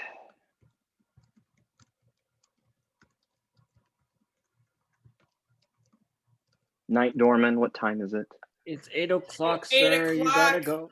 You gotta go. Shut up, Travis. Did she show up? Nope. Do you mind if I check upstairs? Sir, I can't have you do that, nor can I have you hanging around the lobby all day. I understand. Thanks for letting me crash here. Don't worry about it. Sebastian stands and staggers out of the building. Exterior Valmont townhouse. Ronald walks out of the building and heads towards the corner. He stops when he sees Sebastian crossing the street. Son of a bitch. Sebastian walks towards Ronald, who blocks his path. Sebastian. Sebastian looks up at Ronald. Hey, Ronald. It seems that you and I have some talking to do. Can we do it later? I've had a really bad night and... Ronald shoves Sebastian. What's your problem? Where the hell do you come off hitting women? What are you talking about? Catherine, did you hit her? Catherine? Oh, Christ, she got to you too? Did you hit her? Ronald, you don't know what you're talking about. Don't know what I'm talking about? I know that you fucked Cecil. Sebastian says nothing. It's true, isn't it? Ronald, I'm sorry. You bastard. Ronald tackles Sebastian to the ground, and Ronald lands on top of him and hits him in the mouth. I trusted you. Ronald hits him again. Blood pours out of Sebastian's mouth. Sebastian is dazed. Ronald grabs him by the collar. I trusted you. Sebastian takes a moment to catch his breath. Fuck you. He knees Ronald in the groin, and Ronald screams in pain and falls over. Sebastian climbs to his feet. Why don't you give me a chance to explain? Sebastian kicks him in the ass, and Ronald falls over. Don't you get it? We were all part of her game. Sebastian pins him on the ground, and Ronald struggles. I'm going to let you up, but you have to give me a chance to explain. Understood? Ronald nods, and Sebastian releases him. Ronald catches his breath. Sebastian looks up and sees Annette standing across the street witnessing this event. Annette! Sebastian stands and races over to her, blindly crossing the street. Annette notices a speeding cab and... Sebastian! Sebastian looks up just as, wham, the taxi hits him dead on, sending him flying over the car and onto the street. Annette screams. The cab skids to a stop. Annette runs into the street and over to Sebastian, who lies in shock. He sees her and grabs her hands. She starts to cry. I'm okay. I'm okay. Ronald and the cab driver run over to them. Get an ambulance! The cab driver races back to his car. Sebastian looks at Annette. We're getting you to a hospital. Sebastian nods. Holy shit. You're gonna be fine. Sebastian nods. I'm sorry. It's all right. It's okay. Everything's good. Dissolve to interior Valmont townhouse living room day. Blaine, 20 high school girls, and several friends of the family are dressed in black, making polite conversation and consoling Sebastian's parents and his Aunt Helen. Mrs. Caldwell stands in the corner with Cecile and her husband, Mr. Caldwell. Sad, sad, sad to think the opportunities that boy had. There should be a lesson to all of our children in need of constant supervision. She puts her arm around Cecile. It's about quality time. Interior townhouse, Sebastian's room. Annette enters Sebastian's room, now cleaned up. She walks around the room, taking it in, then approaches the window. She stares out it for a moment. You love that view. Annette turns and sees Catherine at the door. She enters the room. You can see why. I'm Catherine. Annette Harrison. They shake. Have we met? I don't think so. Did you know Sebastian well? Might say that. Now I remember. Annette Harrison, your father's the new headmaster at Oakwood. Should know the That's name. right. Sort of.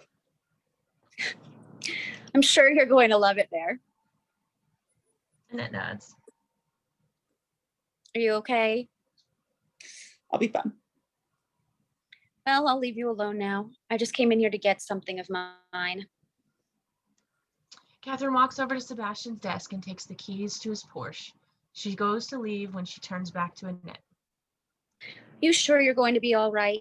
I'm here if you need a friend. Thank you. Look, I know this sounds corny, but whenever I feel like I can't go on, I turn to Jesus and he helps me through the problem. Call me an anachronism, but Oh, cut the shit, Catherine. excuse me? Oh, you heard me. Who the hell do you think you are coming into my house and saying those things? My brother is dead. Have some respect. Catherine, I know all about you and Sebastian. Sebastian was a pathological liar. I wouldn't believe a word he said. I have his journal. You what? His journal. He sent it to me that day before he died. Everything about you in it. The blowjobs, the hand jobs, the menages, your bout with bulimia, the affair you had with your guidance counselor, and how he gave you. Ew. Let's see. Then there's your coke problem. You still keep it in your crucifix, don't you? It's all in there. You didn't show it to anybody. Actually, I was planning on running down to Kinko's. Do you think you could give me a ride? You can't do this to me. It could ruin me. I know. Catherine starts to cry. Catherine, please. Crying? Didn't you once say that crying is a sign of weakness? Very disappointed in you. She continues to sob. All right, stop crying. There's a bright side to this, you know. Annette puts a comforting arm around her. You're going to be my pet project next year. You're going to do what I tell you to do. Wear what I tell you to wear. You're going to befriend the unpopular, sleep with the insecure. Think of social ramifications it will cause. You and I are going to turn the school around. And do you know why you're going to do it? Because your ass is mine. Annette grabs Catherine by the face, kisses her forcefully on the mouth, and shoves her back. Catherine looks at her in horror. We'll be in touch. She winks at Catherine, then leaves. Close on Catherine, she sits down on Sebastian's bed, utterly defeated. Forgot something. Annette steps back into frame and takes the car keys out of Catherine's hands.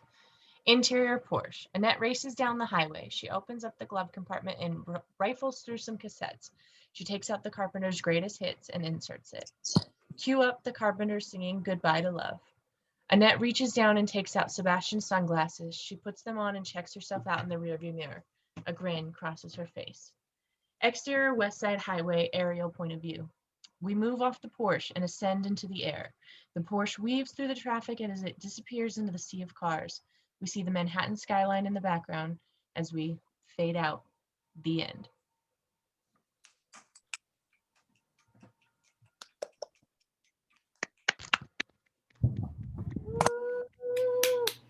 Oh my God. Thank you so much for watching. I hope you enjoyed. It was a little weird, a little different, and a little awkward at times. So thank you and have a good night.